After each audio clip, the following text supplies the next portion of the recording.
मुखे बोलवी सद्गुरु बुद्धिदाता, अहम भारहा वागवी कोण माथा. जडो भावना रामदासी सदाती, नमस्कार त्या ब्रह्मचैतन्यमूर्ती. जरी जरी वनिधेनु आठवी वत्स नित्य, जननी करित कामे बालकापासी चित्त. तदुपरी गुरुमाये लेकुराठे विप्रेम, श्री सद्गुरु रामानंद तुम्हा प्रणाम. आहे तू जननी मदीयन कळे, अज्ञान मिले करू. घाली गे मज प्रेम पाखर सदा, दूरी नको गे धरू. प्रेमे बाहत मुक्त कंठ करुनी, नाही दुजे बंधन. प्रल्हादा गुरुराजया नित तुम्हा, माझे असो वंदन. गुरुमाय प्रल्हाद माझी कृपाळू, तया लाभली ज्ञानपत्नी दयाळू. जिजी माय संबोधिती भक्त तिला, नमस्कार माझा जिजी माऊलीला.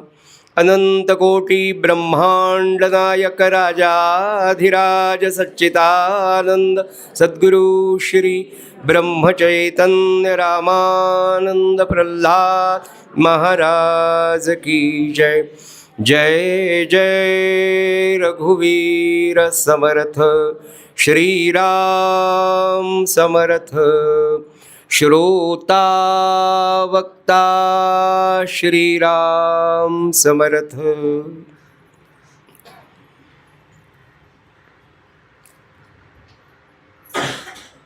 या समर्थ सद्गुरू ब्रह्मचैतन्य महाराज उपासना मंदिरामध्ये उपस्थित माझ्या सर्व अत्यंत आदरणीय माता बंधू भगिनींच्या चरणी सर्वप्रथम विनम्र अभिवादन करतो. या प्रवचनमालेचा आज या सत्रातला अखेरचा हे प्रवचन पुष्प सद्गुरूंच्या चरणी अर्पण करत असताना पुन्हा एकदा तुम्हा सर्वांना मनापासनं खूप खूप धन्यवाद, आपल्याविषयी अत्यंत कृतज्ञतेचा भाव व्यक्त करतो. सज्जनहो, खरंच ही थोरल्या महाराजांची इच्छा की आपल्या या परंपरेतल्या या दोन संतांचं चरित्र काही विविध कारणांमुळे आपल्यापर्यंत पोचलं नसेल, आपल्याला ते वाचायला मिळालं नसेल, आपली इच्छा असू नये, तर ते सगळं चरित्र आपल्यापर्यंत पोचवावं, आपल्याला ऐकायला मिळावं, याच्यासाठी थोरल्या महाराजांनी केलेली ही सगळी योजना मला वाटते. आणि आपण सगळे शनिवार रविवार तर सुट्टीचा दिवस होता, पण आज सोमवारच्या दिवशीसुद्धा इतक्या मोठ्या संख्येने हे सद्गुरू रामानंद महाराज, जे थोरल्या महाराजांचे अंतरंग शिष्य आणि त्या समर्थ सद्गुरू रामानंद महाराजांचे अंतरंग शिष्य असलेले, नवे नवे खऱ्या अर्थाने मी तुम्हाला काय सांगू की थोरल्या महाराजांनी जी परंपरा पुढे नेली ना, ती मुखोद्गत जयघोषाच्या रूपाने आम्हाला जी लाभली की ब्रह्मचैतन्य रामानंद प्रल्हाद महाराज की जय. प्रल्हाद महाराज देहात असताना त्यांच्यासमोर प्रल्हाद महाराज की जय म्हणण्याची प्राज्ञा कोणाचीच नव्हती, म्हणूच देत नसे, कारण ते नाही आहे. अरे, सद्गुरू प्रल्हाद महाराज देहात होते तोपर्यंत खिरड्यामध्ये जयघोष अनंत कोटी ब्रह्मांड नायक राजाधिराज सच्चिदानंद सद्गुरू ब्रह्मचैतन्य रामानंद महाराज की जय एवढाच असायचा. आणि चुकून कोणी जर एखाद्याने म्हटलं की प्रल्हाद महाराज, फक्त नजरेने असे पाहायचे तिरप, एकदाच, पुन्हा वेगळं पाहण्याची दुसरे कोणाची प्राज्ञाच नसायची. ही परंपरा सज्जनो थोरल्या महाराजांपासून आलेली आहे. त्या परंपरेतल्या मला गुरुमाऊली म्हणून लाभलेल्या, खरोखर माझ्या आईवडिलांचे किती म्हणून आभार मानू असं मला होतं. माझे वडील माझ्या आईला म्हणाले होते की असा नामावतार प्रल्हाद महाराजांसारखा आपल्या लेकरांना सद्गुरू म्हणून लाभणार नाही. तर मला आठवतं मी 7 वर्षांचा होतो तेव्हा मी हा शब्द नामावतार नावाचा ऐकला. काय असेल ना, मला आजही आठवतं की असं म्हणाले होते बाबा, माझे आबा, की असा नामावतार समर्थ सद्गुरू प्रल्हाद महाराजांसारखा आपल्या लेकरांना सद्गुरू म्हणून लाभणार नाही. तेव्हा आईच्या मनात असं आलं की फार लहान आहे, 7 वर्षांचा आहे.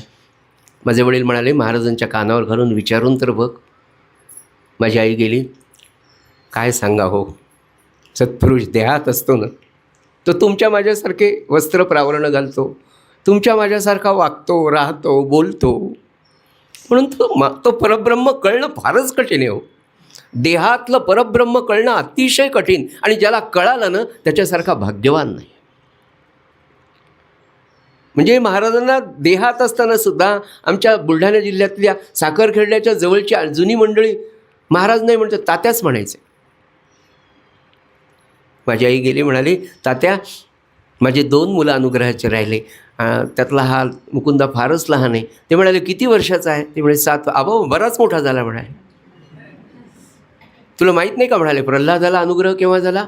पोटामध्ये. ध्रुव बाळाला केव्हा झाला? 4 वर्षाचा असताना, 5 वर्षाचा असताना.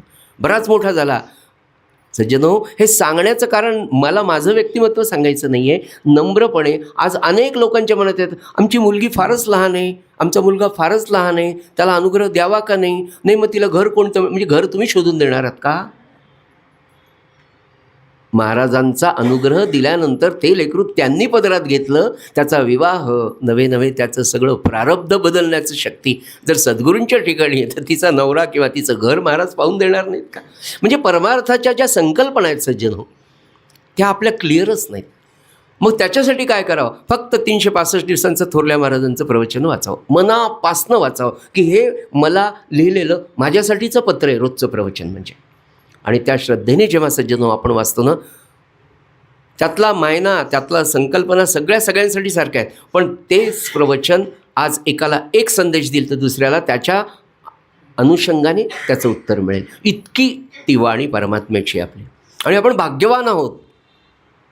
पुन्हा पुन्हा मी नम्रपणे सांगतो की प्रल्हाद महाराज मिळाल्यामुळे हा जयघोष मिळाला हो. ब्रह्मचैतन्य, कोण आनंद सागर, कोण ब्रह्मानंद, कोण रामानंद, कोण कुर्टकोटी, किती किती म्हणून मिळालं हो.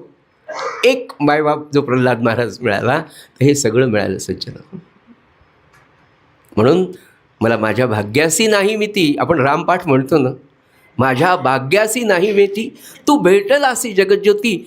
आता काय मिळवायचं राहिलं? आता कळेल तैशा रीती. तुम्हाला महाराज कसं करायचं? तुम्ही मिळालात ना, माझ्या खरंच भाग्याला मिती नाही. असे आपण सगळे भाग्यवान इथे आहोत. त्या आपल्या सगळ्यांच्या भाग्याला एकदा वंदन करतो. आणि आज मला दिलेल्या विषयातला समर्थ सद्गुरू प्रल्हाद महाराज, आपल्या परंपरेतला हा महान सत्पुरुष कोण होता, कसा होता, खरंच भाग्य पाहायला मिळालं.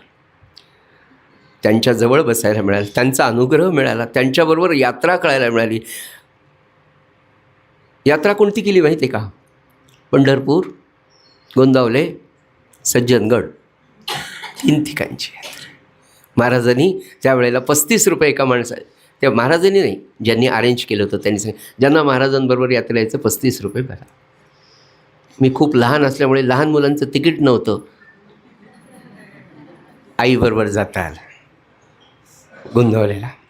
आणि त्याहीपेक्षा महत्त्वाची गोष्ट काय सांगावं तुम्हाला, श्रीराम पंचायतन मांडायचे महाराज, रामानंद महाराजन तसबीर, असे महाराज खाली बसायचे हो टेकून उपासनेला. त्यांच्यासमोर आम्ही लहान लहान मुलं सवाया म्हणण्यासाठी असायची. रामदूत, वायुसूत, सगळ्यात छोटी सवाई तीच होती. आणि ती महाराजांसमोर त्यांना बघून म्हणायची, आणि महाराज असे पाहायचे. ती उपासना त्यांच्या कृपेने त्यांच्याजवळ बसून घडली, म्हणून आज तुमच्या सगळ्यांसमोर त्यांचं चरित्र सांगण्याची पात्रता मिळाली. सचिन, माझी काही लायकी नाही, माझा काही अधिकार नाही, याची मला जाण आहे. मी कोणी ज्ञानी नाही आहे, पण मी तुमचा एक छोटा गुरुभक्त, तुमचा गुरुबंधू म्हणून तुमच्यासमोर हे चरित्र सांगतो. इतकी सुंदर परंपरा आहे. आणि पुन्हा पुन्हा मला तेच सांगा वाटतं की ब्रह्मचैतन्य महाराजांपासनं या प्रत्येक सत्पुरुषाच्या चरित्राची गुंफणच इतकी सारखी आणि सुंदर आहे, काय सांगू तुम्हाला.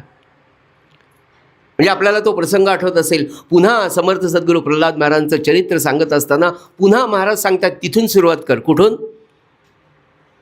गीताई गरोदर होत्या, 8वा महिना लागलेला होता आणि एक बैरागी उत्तर प्रदेशातून आला, त्याला रामेश्वराला दर्शनाला जायचं होतं आणि मुक्काम गोंदवल्यात पडला. गावातले लोक, बैरागी म्हणाला मी कुठे थांबू? हां तिकडे कुलकर्ण्यांच्या घरी थांबा म्हणाले. आणि तो बैरागी रावजींकडे आला. संध्याकाळ जुरुंजुमुंज झालं होतं. संध्याकाळी दशमी खाऊन रात्री मुक्काम करून दुसऱ्या दिवशी तो रामेश्वरला निघणार होता. संध्याकाळची दिवाबत्ती झाली, संध्याकाळची हरिपाठ झाला, रामरक्षा झाली घरातली. आणि सासरेबाऊ म्हणाले गीताई साधूबुवांना भोजन प्रसादाचं वाढा आता. म्हणून गीताई गरोदर असलेल्या दारामध्ये येऊन वाढायला सुरुवात करणार.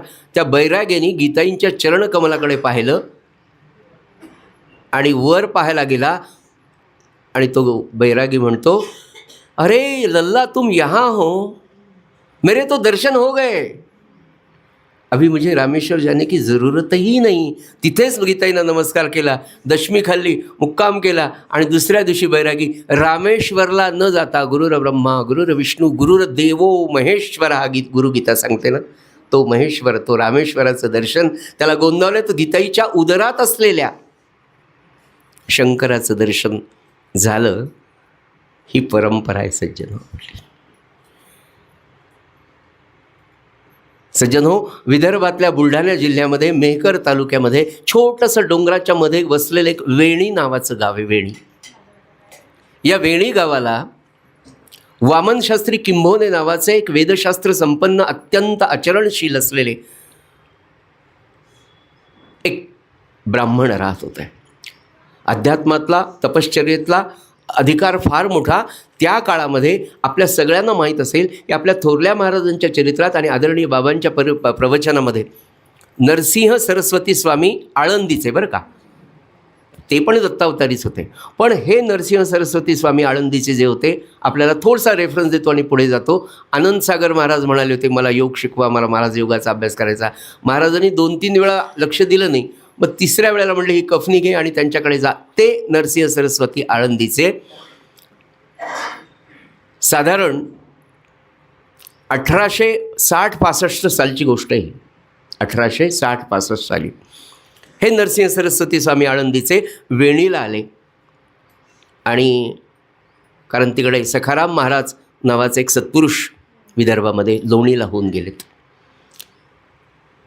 तर नरसिंह सरस्वती त्यांच्या समाधीच्या आणि त्यांच्या दर्शनासाठी म्हणून तिकडे आले असताना वामनशास्त्रीने एवढा मोठा दत्तावतारी यती गावाला, आपल्या गावात आल्या. त्यानं विनंती केली स्वामी माझ्या घरी याल का?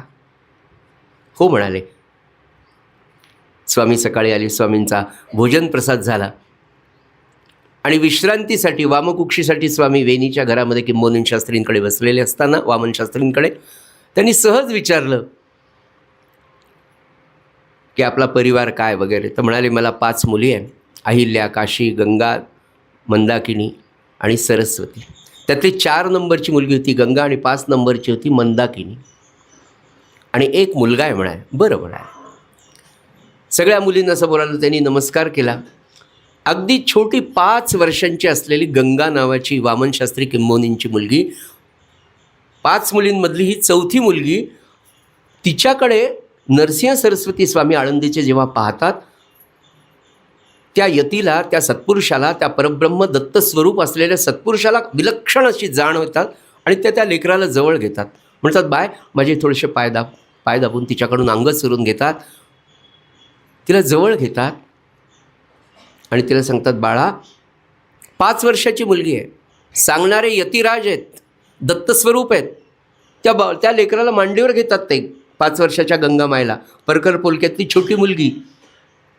आणि त्या गंगा नावाच्या छोट्या मुलीला वामनशास्त्र्यांच्या यती काय सांगतात, बाळ हा संसार असार आहे, भगवंताची सेवा, परमात्मा जाणून घेणं हे सार आहे. तुला या संसारात लक्ष घालायचं नाही बरं. तुला भगवंताची प्राप्ती करून घ्यायची. आणि ते 5 वर्षाचं लेकरू नुसतं मान लावून हलवून हो हो हो हो म्हणत होते. लेकरू पटकन खाली उड्या मारत चौकामध्ये खेळायला गेलं. नरसिंह सरस्वती स्वामींनी वामन शास्त्री किंबहुना बोलवलं आणि म्हणाले, शास्त्री बुवा, ही जी तुमची 4 नंबरची गंगा आहे ना, या गंगेच्या पोटी विचार करा सज्जनो, परंपरा मला तुम्हाला सांगायची. वामन शास्त्री, तुमची 4 नंबरची गंगा जी आज 5 वर्षाची आहे ना, हिच्या पोटी मारुती राय जन्माला येणार आहेत आणि तो सत्पुरुष लाखो लोकांचा उद्धार करणार आहे. त्या दिवशी स्वामीजी तिथेच थांबतात. वामन शास्त्रीचे डोळे भरून येतात. कारण अत्यंत आचरणशील दोघंही नवरा बायको असलेल्या पोटी संतती तशीच निर्माण होणार. सज्जन, या काळाची ती फार गरज आहे हो. काय सांगू तुम्हाला. उत्तम मुली आणि तरुण युवक चांगले निर्माण करण्यासाठी नाम आणि उपासना मुलं खूप चांगली आहे. फक्त त्यांना इकडे वळवायची गरज आहे. आजही तसे महात्मे या भारतात निर्माण होऊ शकतात, नवे नवे होणार आहेत. त्याच्यासाठी हे सगळं करायचं आहे. दुसऱ्या दिवशी पहाटे स्वामीजी प्रस्थान करत असतात. त्यावेळेला पुन्हा ते गंगेला जवळ घेतात. त्यांना राहवत नाही. विचार करा, जिच्या पोटी परमात्मा जन्मात घेणार आहे ते 5 वर्षाचं निरागस लेकरू किती सुंदर असेल, किती पवित्र असेल, किती मंगलमय असेल, याची जाण स्वामीजींना होते. पुन्हा लेकराला जवळ घेतलं. म्हणाले, तुला काय देऊ गंगा? ती म्हणाले, काही पण द्या. छोट्या 2 वेण्या घातलेले पर्कल पुरक्यातले काही पण द्या. चट्ट दिवशी स्वतःच्या पायातल्या खडावा पादुका स्वामी काढून देतात. घे. ती पाहते, काय करू याचं? 5 वर्षाचं निरागस लेकरू स्वामीजींना विचारतं, स्वामी मी याचं काय करू? स्वामीजी म्हणले, चुलीत टाक. जुन्या काळी अंगणामध्ये असलेली चूल, पाणी तापवायची, ढणढण पेटलेली होती. लेकरू पटपट पटपट गेलं, चुलीमध्ये चाकून दिल्या सगळ्या पादुका. वामन शास्त्री पटकन गेले, त्या काढून आणल्या. तेव्हा वामन शास्त्री ते म्हणाले, हिच्या पोटी अत्यंत गुरु आज्ञा पालन करणाराच हनुमंत जन्माला येणार आहे. सद्गुरू आज्ञा प्रमाण मानणाराच येणार आहे. म्हणाले, सज्जनो, इथून समर्थ सद्गुरू प्रल्हाद महाराजांच्या जीवनचरित्राला सुरुवात आहे. ही परंपरा आहे. साखरखेर्डा बुलढाणा जिल्ह्यातलं एक छोटंसं गाव, पण विदर्भामध्ये अत्यंत प्रसिद्ध असलेलं. माई, काळे, देशपांडे, जोशी अशी मोठमोठी वैदिक घराणी, ऋग्वेदाचं एक घराणं, यजुर्वेदाचं एक घराणं, अथर्ववेदाचं घराणं, सामवेदाचं, शास्त्रांचं घराणं, आणि या सगळ्या नामांकित घराण्यापैकी साखरखेर्ड्याला एक काळे घराणं होता. आणि त्या काळे घराण्यामध्ये मुकुंद शास्त्री नावाचे वेदशास्त्र संपन्न, ज्यांच्या घरी गुरुकुल चालत होतं, ज्यांचे मोठे चिरंजीव बाबाजी शास्त्री हे प्रस्तांतरीचं अध्ययन केलेले, दुसरे गोपाळशास्त्री प्रस्तांतरीचं अध्ययन केलेले. म्हणजे प्रस्तांतरीचं अध्ययन म्हणजे ज्यांचं गीता, ब्रह्मसूत्र आणि 10 उपनिषदांवर जे पारंगत आहे, मास्टरी आहे ज्यांची, त्यांना प्रस्तांतरीचं अध्ययन. आणि भारतीय तत्त्वज्ञानात किंवा भारतीय वेदांच्या शिक्षणामध्ये प्रस्तांतरीचं अध्ययन हे एक मोठं गणलं जायचं, जे आपल्याकडे आदरणीय ब्रह्मानंद महाराज, आदरणीय कुर्तकोटी महाराज आणि त्यानंतर आपल्या परंपरेत प्रस्तांतरीचं अध्ययन केलेला 3रा महापुरुष म्हणजे समर्थ सद्गुरू प्रल्हाद महाराज. अत्यंत कुशाग्र बुद्धिमत्तेचे मुकुंद शास्त्री यांच्याशी या गंगामायचा विवाह होतो. चरित्र फार मोठं, मी थोड्याशा उड्या मारतो, मला समजून घ्या. ज्या मुकुंद शास्त्रींकडे गेली 5 पिढ्या अग्निहोत्र आहे, ज्या घरामध्ये 5 पिढ्यांमध्ये अग्निहोत्र आहे. सज्जन हो, मागे मला एक भोपाळचे जोशी नावाचे ग्रस्त भेटले होते. आपल्या सगळ्यांना भोपाळचं ती वायुगळती प्रकरण माहिती आहे. ते म्हणाले, आमचं घर भोपाळमध्येच, आमच्याकडे अग्निहोत्र, आमच्या घराच्या बाजूतले वायुगळतीमध्ये अनेक लोक गेल्यानंतर राहिलेले जे काही होते, जी काही संतती झाली, आपल्या सगळ्यांना माहिती आहे. भोपाळ वायुगळतीनंतरच्या 2 पिढ्यांमध्ये, 2 याच्यामध्ये पुढे होणारी संतती ही अपंग किंवा विचित्र डिफेक्टिव्ह अशी झाली. पण आमच्या घरामध्ये अग्निहोत्र असल्यामुळे आमच्या घरातला वायुगळतीमध्ये कोणीही गेला नाही. आमच्या घरामध्ये त्यानंतर निर्माण झालेली संतती कधीच अपंग झालेली नाही. हे अग्निहोत्राचं महात्म्य आहे सज्जनो. आत्ताच या काळातलं मी सांगतो तुम्हाला, तर इतिहास मी सांगतोय 19व्या शतकातला शेवटचा भागातला. 5 पिढ्यांमध्ये अग्निहोत्र असलेले मुकुंद शास्त्री यांना पहिलं अपत्य, त्याचं नाव वासुदेव, दुसरं अपत्य गोपाळ आणि तिसरं अपत्य होणार ते गंगाबाईच्या पोटी येणार आहे समर्थ सद्गुरू प्रल्हाद महाराज. गंगामाईचे डोहाळेच असे होते, मी तुम्हाला सांगतो. तिसऱ्याही बाळंतपणाला गंगामाई वेणीला जातात बाळंतपणासाठी. एकच जाता जाता सांगतो, ज्याने आपला पौषाचा महिना होता, संक्रांतीचं वान, गंगामाई वडिलांना म्हणते, बाबा मला भागवत ऐकावं वाटतं. लगेच वामन शास्त्र्यांनी, घरी पांडुरंगाचं कुलदैवत होतं, पुन्हा पहा महाराजांकडे पांडुरंग आहे, महाराजांच्या आजोळी पांडुरंग आहे. काय गोडवा आहे. लगेच वामन शास्त्र्यांनी आपल्या लेकीसाठी, गरोदर पोरीसाठी भागवत सांगायला सुरुवात केली. प्रल्हादाची कथा ऐकायला सुरुवात झाली तर सज्जन हो, पोटातलं बाळ त्या कथेमध्ये आईला रिस्पॉन्स देऊ लागलं, फिरू लागलं. प्रल्हादाची कथा आजोबा सांगताना भागवत संपलं, माऊली म्हणाली, गंगामाई म्हणतात, बाबा आता दासबोध सांगता का हो एकदा. दासबोध सांगायला सुरुवात केली. आणि त्याच दरम्यान पौष महिना आल्या. गंगामाईच्या सगळ्या मैत्रिणी एकत्र आल्या. तू काय लुटणार आहेस संक्रांतीचं वाण? ती म्हणाली, मी यावेळेला वाटाण्याच्या शेंगा. दुसरी म्हणाली, मी श्रीफळ लुटणार आहे. तिसरी म्हणाली, मी मेथीच्या जुड्या, त्या काळात जे होतं ते, मी हे लुटणार ते लुटणार. आणि एक मैत्रीण म्हणते, गंगा तू काय लुटणार आहेस गं? मैत्रिणी जुन्या काळातल्या उत्तम संस्कारित असलेल्या. गंगामाय आपल्या मैत्रिणीला म्हणते, माय खरं सांगू का गं, माझ्या मनाची अवस्थाच अशी आहे गं की खरं सांगू का, सगळ्यांना नाही सांगता येत गं म्हणे, सखी असल्यामुळे सांगता येतं. खरं सांगू का, मला घरादारातल्या सगळे नाणं वस्तू सगळंच लुटून टाका वाटायला लागलं म्हणाले. घरातलं सोनं, नाणं, वस्त्र, प्रावरणं, भांडी, ज्याला जे हवं असेल, नवे नवे, मला न खरं सांगते म्हणाले, घरच लुटावं वाटायला लागलं म्हणाले. वानामध्ये अखंड नाम. गंगामाई शांत बसायच्या, एकांतात जप करा वाटायचा. आणि दुसरं म्हणाले, एक असं वाटायला लागलं की झोळी घ्यावी, मारुतीच्या मंदिरात राहावं, भिक्षा मागून राहावं, असं मनापासून वाटायला लागलं. याच वेळेस, आतापर्यंत 2 वेळा झालं, पण अशी अवस्था कधी आली नाही म्हणाले. खूप वाचावं, भगवंतावर प्रेम करावं, असं दोन्ही वेळचे डोहाळे होते. यावेळेसचे डोहाळेच माझे वेगळे आहेत ग म्हणाले. आणि यथावकाश माघ अमावस्या 16 फेब्रुवारी 1893 साली दुपारी माध्यान्नाला गंगामाय प्रसूत झाल्या. पुनश्च बाळ जन्माला आलं आणि त्याचं नाव भागवत कथा ऐकलेली होती. आणि प्रल्हादाची कथा ऐकताना त्या बाळाने पोटामध्ये गोल फिरून आईला जो रिस्पॉन्स दिला होता ना, बाळाचं नाव प्रल्हाद असं ठेवण्यात आलं. किती योग्य नाव आहे की ज्याला गर्भामध्ये नामाचा संस्कार झाला, ज्याला गर्भामध्ये नामाचं प्रेम आलं, असं नाव त्या बाळाचं ठेवलं सज्जनो. आणि काय सांगू, हळूहळू एक 3 महिने झाल्यानंतर बाळ साखरखिरड्याला आजोबांकडे राहायला आलं. आणि घरी मुकुंद शास्त्रींकडे गुरुकुल, म्हणजे माहेरी जाईपर्यंत त्या गर्भावर वेदऋचांचे संस्कार. घरी आला रे आला, अजून बोलायलाही येत नव्हतं, तर वेगवेगळी सुक्त, वेगवेगळ्या वेदांच्या ऋचा मुकुंद शास्त्र्यांच्या आणि गुरुकुलातल्या सगळ्या विद्यार्थ्यांच्या त्या बाळाच्या कानावर पडल्या. अगदी 3-4 वर्षाचं बाळ अनेक सुक्त सहजतेने पाठ झालेले होते. अत्यंत कुशाग्र बुद्धिमत्तेचा हा बालक सज्जनो दिवसामासे वाढत असताना एक गोष्ट अजून होते. या बाळाचं वैशिष्ट्य सज्जनो, 5.5-6 वर्षांचं लेकरं होतं.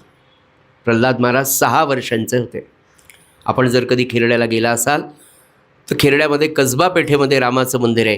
तिथे त्याच्या बाजूला महाराजांचं घर आहे. आणि त्या कसबा पेठेपासनं एक साधारण 6-7 मिनटाच्या अंतरावर गावाच्या बाहेर त्या काळी एक बालनाथाचं, म्हणजे बालविष्णूचं, त्याला बालनाथाचं मंदिर म्हणतात. तिथे भगवान विष्णूची बालस्वरूपातली मूर्ती होती. ते एक मंदिर आहे. 6 वर्षाचा प्रल्हाद आईला संध्याकाळी सांगायचं, आई मी बालनाथाच्या मंदिरात जाऊ का आज जपाला? 6 वर्षाचं लेकरू आहे बघा. नामाची आवड किती आहे. गर्भावर झालेला संस्कार म्हणून गर्भसंस्कार फार महत्त्वाचे सचिन. बळजबरीने केले तरी हरकत नाही, पण ते संस्कार व्हावेत. 6 वर्षाचं हे लेकरू बालनाथाच्या मंदिरात जायचं आहे. समोर बालविष्णूंची सुंदर मूर्ती, समोरचा परिसर मंदिरातल्या गाभाऱ्यातला मोकळा असायचा. देशपांडेंचं ते मंदिर होतं. काळे देशपांडेचे सुंदर ऋणानुबंध होते आणि काळ अत्यंत निर्भयतेचा होता. मुलं सहज या गल्लीतून, म्हणजे या कॉलनीतून, आजच्या भाषेत त्या कॉलनीमध्ये सहज मायबापसुद्धा जाऊ द्यायचे. आपल्या सगळ्यांचं बालपण आठवा आणि आत्ता आपण किती प्रोटेक्टेड लाईफमध्ये आपल्या मुलांना ठेवतो. त्याच्यामुळे ती किती भित्री होतात. त्यांना मांजरीची भीती वाटते, कुत्र्याची भीती वाटते. नुसता जोरात आवाज आला तरी शांत बसणारी आपली मुलं निर्माण करण्याचं काम आपणच आपल्या संकुचित बुद्धिमत्तेमुळे करतो आहे. असं तो विचार नाही. लेकरू 6 वाजता जायचं, संध्याकाळी 7-7:30ला, आणि त्या बालनाथाच्या समोर एका पायावर वयाच्या 6व्या वर्षी महाराज एक पाय इथे ठेवून एका पायावर उभं राहून त्या भगवान विष्णूकडे राहून अखंड नामाचा अभ्यास करायचा. अखंड नाम. आणि ते नाम कोणतं होतं तर श्रीराम जय राम जय जय राम. ज्या लोकांनी हे पाहिलं त्या काकूंनी आम्हाला सांगितलं आहे की सकाळी 4-4:30ला देशपांडेतल्या घराण्यातल्या आजी होत्या, त्या सकाळी 4 वाजता बालनाथ मंदिर झाडायला जायच्या. त्यावेळेला 6 वर्षाचं लेकरू एकटं त्या गाभाऱ्यातून बाहेर येऊन आपल्या घरी परत चाललेलं असायचं. इतकी नामाची आवड. एक किल्ला खिरड्याला आहे. त्या किल्ल्याच्या भुयारामध्ये दिवसा मुलं खेळायची. खेळता खेळता बाळ प्रल्हाद सगळ्या मुलांना सोडून त्या भुयारात जाऊन बसायचा, नाम घ्यायचा. एक दिवस रात्री 11:30 झाले तरी मुलगा प्रल्हाद सापडला नाही म्हणून दोन्ही मोठे भाऊ वडील कंदील घेऊन सगळीकडे पाहतायत, भुयारामध्ये जाऊन पाहतायत. तिथे हा नाम घेत बसलेला आहे. सगळीकडे अंधार आहे. हळूच त्याचा हात धरून प्रल्हाद प्रल्हाद उठतोस का रे? डोळे उघडतो, बाहेर येतो. घरी येऊन आई म्हणते, बाळा इतक्या अंधारात तू बसला, तुला भीती नाही वाटली का? प्रल्हादाने उत्तर द्यावं, आई माझ्या बाजूला तर मारुतीराय बसलेला होता आणि समोर रामराय होते, मला भीती कशी वाटेल? अजून मौंज व्हायची त्याच्या आधीची अवस्था नामाची सज्जन होईल. शाळेमध्ये घातलं. 1ला वर्ग झाला, 2रा वर्ग झाला, 3रा वर्ग. शाळेमध्ये जाताना तत्कालीन काही मुलांना शाळेची फीस 12 पैसे, 13 पैसे, 2 आणे अशी असायची. गुरुजींनी फीस सांगितली म्हणून सगळ्यांनी दुसऱ्या दिवशी 2-2 आणे घेऊन शाळेमध्ये फीस घ्यायला गेले. नाना नावाचा एक सहअध्यायी बरोबर होता. त्यांनी जाताना रेवड्यांची दुकानं होती. प्रल्हादा आपण आपल्या पैशांचे रेवडे घेऊ. अरे आपल्याला फीस भरायला पैसे दिले, त्याचे रेवड्या खाऊ नाही.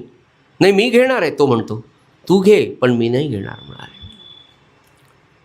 इतका प्रामाणिक, कधीही कुणाशी न भांडणारा, सगळ्यांना हवासा वाटणारा असा बाळ प्रल्हादाचीही व्यक्तिमत्व वाढत होतं. आणि सज्जनो, एक दिवस 1903 साल बहुतेक असावं, आणि महाराष्ट्रात टोळधाड नावाची धाड आली. मोठमोठे असे जाड किडे असतात. मी पाहिले नाही, ज्यांनी पाहिले त्यांनी सांगितलेलं मी तुम्हाला सांगतो. मोठे मोठे असे काळ्या रंगाचे किडे असतात आणि त्यांचा मोठा थवा या गावातून त्या गावात, त्या गावातून त्याने, विशेषतः तो सगळा थवा शेतांमधून जातो. कारण त्या सगळ्या किड्यांना खाण्यासाठी एकदा ते शेतात आले तर सगळं शेतातलं धान्य एका तासामध्ये फस्त करून या शेतातलं संपलं की पुढच्या शेतात, अशी ती टोळधाड आली महाराष्ट्रामध्ये. ती बुलढाणा जिल्ह्यातल्या खिरड्याला आली. बाळ प्रल्हादाला शिकवणाऱ्या दंडे गुरुजींनी सूचना दिली, मुलांनो आपल्या गावामध्ये उद्या परवा टोळधाड येणार आहे, तेव्हा शाळेला सुट्टी असणार आहे, पण तुम्ही शाळेतून येऊन आपल्याला सगळ्यांना शेतामध्ये जायचं आहे खिरडा पंचकृषीतल्या, आणि टोळांना आपल्याला मारून टाकायचं आहे, मारायचं आहे. अशी सूचना दंडे गुरुजींनी वर्गामध्ये दिली. 3ऱ्या वर्गातल्या तिसऱ्या विद्यार्थ्यांना. शांतपणे बाळ प्रल्हाद उभा राहिला. म्हणाला, गुरुजी मी टोळधाड आली तरी टोळांना मारायला येणार नाही. बापरे, इतक्या विद्यार्थ्यांसमोर 3रीतला एक विद्यार्थी गुरुजींना उलट बोलतोय. न क्रोधो नच मात्सर्यम असं म्हणणारे गुरुजी क्रोधात गेले. काय म्हणतोयस म्हणाले, का नाही येणार? गुरुजी मी असं वाचलेलं आहे आणि मला माहिती आहे की प्रत्येक जीवाच्या ठिकाणी परमात्मा भगवंत असतो. मग त्या जीवाला मारणं चुकीचं नाही का? मी भगवंताला, कारण भगवंतानीच सगळे प्राणी निर्माण केले, त्यांना मारायला मी येणार नाही. गुरुजींचा राग इतका अनावर झाला, ते म्हणाले आत्ता दप्तर घे आणि घरी जा, पुन्हा उद्यापासून शाळेची पायरी चढू नको.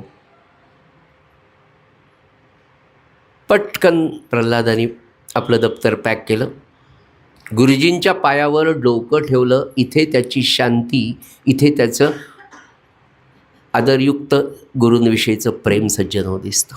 नमस्कार केला, शाळा सोडली. शाळेच्या दरवाजाला बाहेर आल्यावर शाळेच्या मुख्य गेटला नमस्कार केला आणि बाळ प्रल्हाद घरी आला. 3ऱ्या वर्गात शाळा सोडली. महाराज म्हणायचे ना, गोंदवल्यातल्या 2च इयत्ता मी शिकलो, त्याच्या पुढे हा 3 इयत्ता शिकलेला त्यांचा नातू. घरी आले, बाबांना सांगितलं. बाबा म्हणाले योग्य केलंस बाळा. मुकुंद शास्त्र्यांना समजून सांगायला 2-3 दिवसांनी दंडे गुरुजी आले. अहो म्हणले त्याला शाळेत पाठवा, शिकला तर मोठा पटवारी होईल, पटवार पण करेल, चांगलं करेल. ते म्हणाले तो शाळेत येणार नाही. त्यांनी भगवंतावर दाखवलेलं प्रेम, भगवंत त्याला कुठे न्यायचं नाही, त्याला पटवारगिरी करायची नाही, त्याला मला भगवंताचं करायचं. घरचं वेद शिक्षण पुन्हा सुरू झालं सज्जन हो. दिवस मासाचे ठाई काळानुरूप एक एक सूक्त, एक एक वेद घरीच शिकायला सुरुवात झाली होती. इतकं सुंदर बालपण सज्जन हो. आणि एक दिवस किल्ल्याजवळ खेळता 8व्या वर्षी मौंज झाली. मौंजीच्या दिवशीपासनं सज्जन हो, ज्या दिवशी मौंज झाली त्या दिवशीच नवे त्याच्या आधी गायत्री मंत्र तर पाठच होता. पुरुष सूक्त, श्रीसूक्त, गणपती अथर्वशीर्ष, रुद्र, पवमानाचे 1-2 अध्यायसुद्धा झाले होते, ऐकून झाले होते. नियमाप्रमाणे आता अध्ययन सुरू होणार होतं, फक्त बोटच फिरवायचं काम होतं. असं करत असताना रोज 1200 गायत्री मंत्राचा जप बाळ प्रल्हादाने सुरू केला. त्याच्या व्यतिरिक्तचा वेळ नामस्मरणामध्ये तर जातच होता. सज्जनो, अजून काय सांगू, या दरम्यान एक दिवस आपल्या बालमित्रांबरोबर खेळत असताना साखरखेड्याच्या त्या किल्ल्याजवळून एक तरुण योगी, फक्त कौपीनं घातलेला, अंगाला भस्म लावलेला, जटा, सुंदर दाढी, तेजपुंज पण आपल्याच नादात असलेला एक तरुण योगी किल्ल्यापासनं जाताना सगळ्या मुलांनी पाहिला. बाळ प्रल्हाद त्या योग्याकडे पाहत होता. तो तरुण योगी त्याच्या मागे मागे गेला. इकडनं पहा, तिकडनं पहा, त्या योग्याचं लक्षच नव्हतं. सज्जन हो, ती रामानंद महाराजांची उन्मनी अवस्था होती. इतक्या वेगाने तिथून तो तरुण योगी म्हणजे रामानंद महाराज निघून गेले. तो काळ होता असीधारा व्रत आणि अनुग्रह होऊन गोंदवलेकर महाराजांनी दिलेली आज्ञा पालनाचा रामानंद महाराजांचा. ते किनोळ्याला निघाले होते. ते पहिलं धूळदर्शन रामानंद महाराजांचं. या बाळ प्रल्हादला कितीतरी वेळ तो योगी जातोय त्याच्या पाठमोऱ्या आकृतीकडे पाहत होता. बाळ प्रल्हादाचं मन त्या योग्यानी खेचून घेतलं होतं. त्याच्या अंतःकरणात त्याची प्रतिमा निर्माण झाली. तसेच घरी येतात, आईला सांगतात, आई एका सुंदर योग्याचं दर्शन झालं गं, पण तो इतक्या लवकर गेला, मला त्याचं दर्शनच घेता नाही आलं. पण मला ना त्यांना पाहायचं आहे, मला ना त्यांना भेटायचं आहे. खूपच सुंदर होते ग ते, फारच गोड होते ग ते, मला त्यांना पाहायचं, मला कधी भेटतील ग आई. काय सांगावं आईनं. बाळा, तुझी तळमळ आहे ना, रामाच्या कानावर घाल, होईल बरं. आणि सज्जन हो, एक 2-4 महिन्यांचा काळ जातो आणि खेरड्यामध्ये बातमी येते की पैनगंगेच्या काठावर किनोळ्याला कोणीतरी एक योगी आलेला आहे. फार तरुण आहे, तेजपुंज आहे, अखंड नामामध्ये असतो, कुठेतरी गोंदवला आहे म्हणे, त्या गोंदवलेकर महाराजांचा शिष्य आहे, पण फारच सुंदर आहे, फारच तपपूत जीवन आहे त्याचं. अशी चर्चा खेरड्यापर्यंत किनोळ्यापासून पोचलेली होती. रामानंद महाराजांचा पहिला दुसरा चातुर्मास सुरू झालेला होता. आणि एक दिवस बाळ प्रल्हाद आईला विचारतो, आई, मी आणि माझे 2 सवंगडी आहेत, आम्ही किनोळ्याला जाऊ का गं? पायी जायचं होतं सज्जन हो. 11 वर्षांचं लेकरू आहे. गंगामाई म्हणाले, कोण 2 मुलं आहेत? सांगितलं, नाना आणि दादा म्हणून आहेत. बरं, तहान लाडू भूक लाडू करून दिले आणि ही मुलं खेरड्यावरून किनोळ्याला पायी निघाली हो. व्यक्तिमत्व जर डेव्हलप करायचं असेल तर मुलांवर विश्वास ठेवा, त्यांना निर्भय करायचं असेल तर त्या प्रकारचे संस्कार देण्यासाठी सुद्धा आईबाबांना थोडं घट्ट मन करावं लागतं. आपण घट्ट मन करतो पण MS ला जाताना, आणि मग पुढे श्रीराम समर्थ. तीनही सवंगडी गेले धावत पळत. बाळ प्रल्हादाच्या मनात तर इतकं होतं की कधी त्या, आणि मनामध्ये तीच मूर्ती होती, तीच मूर्ती, पण माहीत नव्हतं की हीच मूर्ती तिथे दिसणार आहे. आणि एका पहाटे त्या पैनगंगेच्या तीरावर, किन्होळ्याच्या त्या नदीच्या काठावर सुंदर दुरून एक भगवा ध्वज उंच दिसला. अरे म्हणाले, कुठी दिसते, इथेच असतील का ते? धावत पळत गेले. सुंदर चैतन्य कुटीचं दार उघडाय, आणि तोच महात्मा पाठमोरा प्रल्हाद त्याच्या 2 सवंगड्यांनी पाहिला. तो महात्मा डोळे लावून शांतपणे एका तसबिरीसमोर बसलेला होता. ती तसबीर होती समर्थ सद्गुरू ब्रह्मचैतन्य महाराज, त्याच्या बाजूला रामाची तसबीर, आणि तो तेजपुंज योगी शांत डोळे मिटून बसला होता. हळूच प्रल्हादांनी दारातून जाऊन बाजूला जाऊन पाहिलं, आणि त्यांच्या बाजूला हात जोडून हे 3ही बालमित्र उभे होते. त्या साधू पुरुषाचं ध्यान कधी संपेल याची वाट पाहत. 1 मिनिट झाला, 2 मिनिट झाले, 10 मिनिटं झाले. 3ही मित्रांनी श्वासाचे श्वास हळूहळू स्थिर करून ठेवले, आणि 1 क्षण झाला,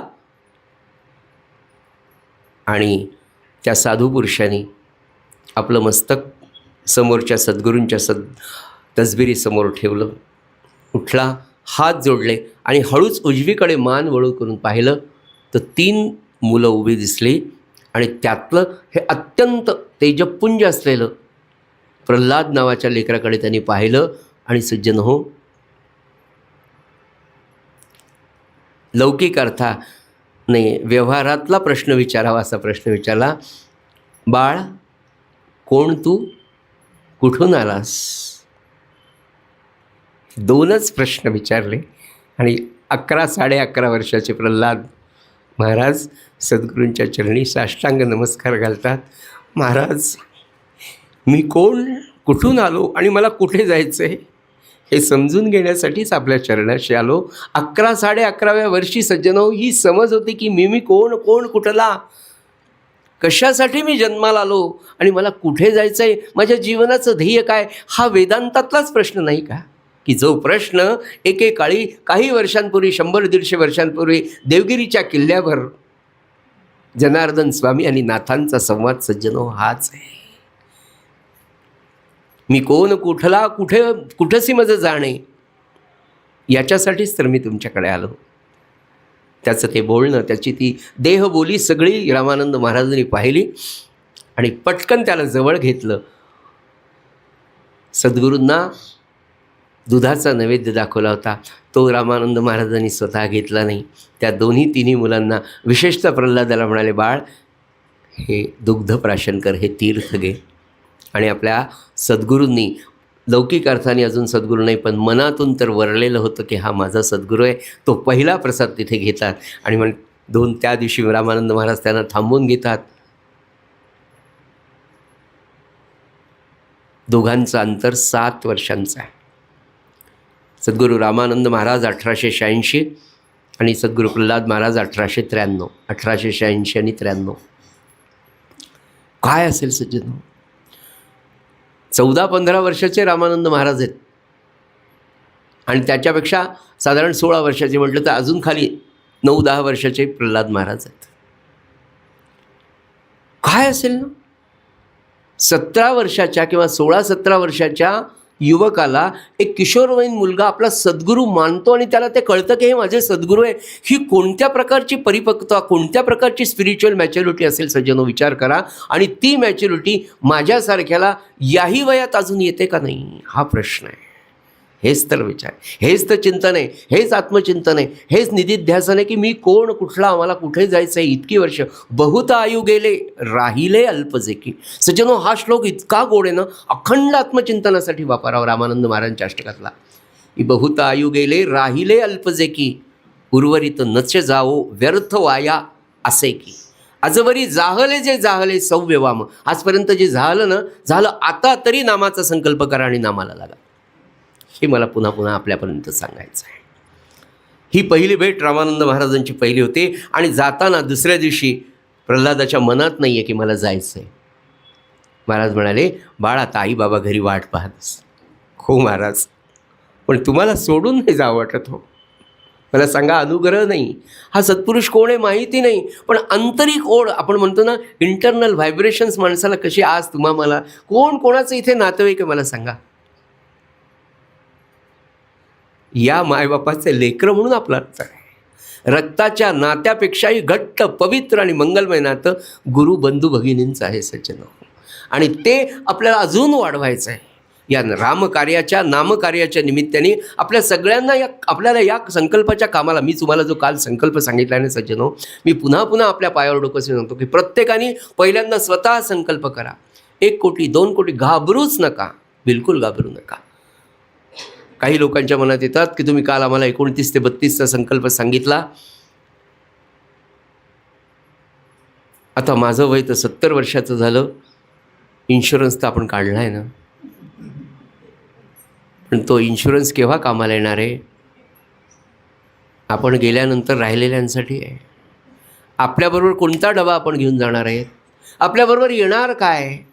घेतलेलं नाम आणि दिलेलं दान, या 2च गोष्टी शास्त्र असं सांगतं तुमच्याबरोबर येणार आहे. पुन्हा दुसरा प्रश्न येतो, आता 13 कोटीचा केला मग? जडभरताची कथा आपल्याला माहिती नसायची ना. पुन्हा त्याला महाराजांचं एक आधारवचन मी आपल्याला सांगतो. महाराज काय म्हणाले, 13 कोटी जप करण्यामध्ये त्या 13 कोटीची जी तळमळ आहे ती महत्त्वाची महाराजांनी सांगितलं आहे. संकल्प झाला ना, तो संकल्पच तुम्हाला पुढे पुढे नेतो नामात. म्हणून संकल्प करायचा. दुसरं का? त्यांना आवडतो. तिसरं का? 2 सांगतो. 1, ज्यांना कोणाला आपल्या अशी भेटते, आता माझं वय झालं मग कसा संकल्प करू? अहो, आपण काकड आरतीत पद म्हणतो, तो वाटेल त्याची करी ऐसा नाही पाहिला. त्याच्यावर विश्वास आहे का? खरं सांगा, आहे का? मग झालं इथपर्यंत कबूल. मग इतक्या IPL आपण पाहिल्या, शेवटच्या 10 ओव्हरमध्ये काय होऊ शकतं? माणसं करू शकतात. शेवटच्या 5 ओव्हरमध्ये मॅच जिंकतो की नाही आपण? ते आपल्याला जिंकून देतील की नाही? बरं, दुसरं, आत्तापर्यंत आपण आपल्या आयुष्यामध्ये महाराजांचं एक वाक्य पुन्हा, म्हणजे मी तुम्हाला सांगतो ना, खरं चरित्र आपल्या महाराजांचं, त्यांनी दिलेली भोजवचन आहे. ते काय म्हणाले, सगळं हिंग जिऱ्याचं गिऱ्हाईक आहे. ते मी तुम्हाला सांगत नाही. त्यांना कसे पाहिजेत? केशर कस्तुरीवाले. आपण कसे आहोत? माझं मी सांगतो, केशर कस्तुरीचा मी नाही आहे, मी आहे हिंग जिऱ्याचा. माझ्याबरोबर तुम्ही आहात का? आहे. मग आत्तापर्यंत माझ्या वयात मी हिंग जिरेच मागितले की नाही? मागितले की नाही? मागितले. त्यांनी दिले नाहीत का? दिले. त्यांना ते आवडत होतं का? नाही. तरी त्यांनी दिले की नाही? नाही. मग आता एकदा शेवटचं केशर कस्तुरी मागितली तर 13 कोटीचा संकल्प, 5 कोटीचा संकल्प, अगदी लोवेस्ट 1.5 कोटीचा, 1.25 कोटीचा, हा जर मागितला तर ते देतील का देणार नाही? लॉजिकली मी सांगतो म्हणून तुम्ही तुमच्या मनाला प्रश्न विचारा की त्यांना न आवडणाऱ्या गोष्टी आयुष्यभर आपण मागितल्या तरी त्यांनी दिल्या. आत्ता आयुष्यात एकदाच, पहिल्यांदाच आणि शेवटी आपण फक्त संकल्पाचं त्यांच्या पुढे मांडणार आहोत की महाराज आजपर्यंत चुकलो, पण आता संकल्प मी करतेच. मी तुमची कन्या, मी तुमचा मुलगा, कोणत्या क्वालिफिकेशनचा आहे आम्हाला माहिती आहे, असं आपण त्यांना सांगू आपल्याविषयी. आता ते देतील की नाही मला सांगा. आपण ते म्हणजे अरे आत्तापर्यंत मला न आवडणाऱ्या गोष्टी दिल्या, आता तू मला आवडणारी गोष्ट मागतोय, नाम मागतोय, देणार नाहीत का? निश्चित देतील. म्हणून म्हटलं ना, अहो काय सांगा तुम्हाला, संकल्पाची शक्ती. साखरखेड्याला सुद्धा आमच्या सगळ्या सद्भक्तांनी इतके वर्ष विचार केला. आणि जेव्हा पहिल्यांदा जिजीमाईची पुण्यतिथी असते वैशाख शुद्ध दशमीला, एप्रिल मेमध्ये असते, यावर्षी 29 एप्रिल ते 11 मे, असा 13 दिवसात जिजीमाईच्या पुण्यतिथीच्या निमित्ताने 13 दिवसात 13 कोटी संकल्प करायचं ठरलं. सगळे सेवेकरी एकत्र आले, संस्थान एकत्र आलं, विश्वस्त एकत्र आले, जाणकार आले, ज्येष्ठ नागरिक आले, ज्येष्ठ साधक आले. फार अवघड आहे बा, 13 कोटी 13 दिवसात काय खरं आहे? महाराजांच्या समोर गेलो.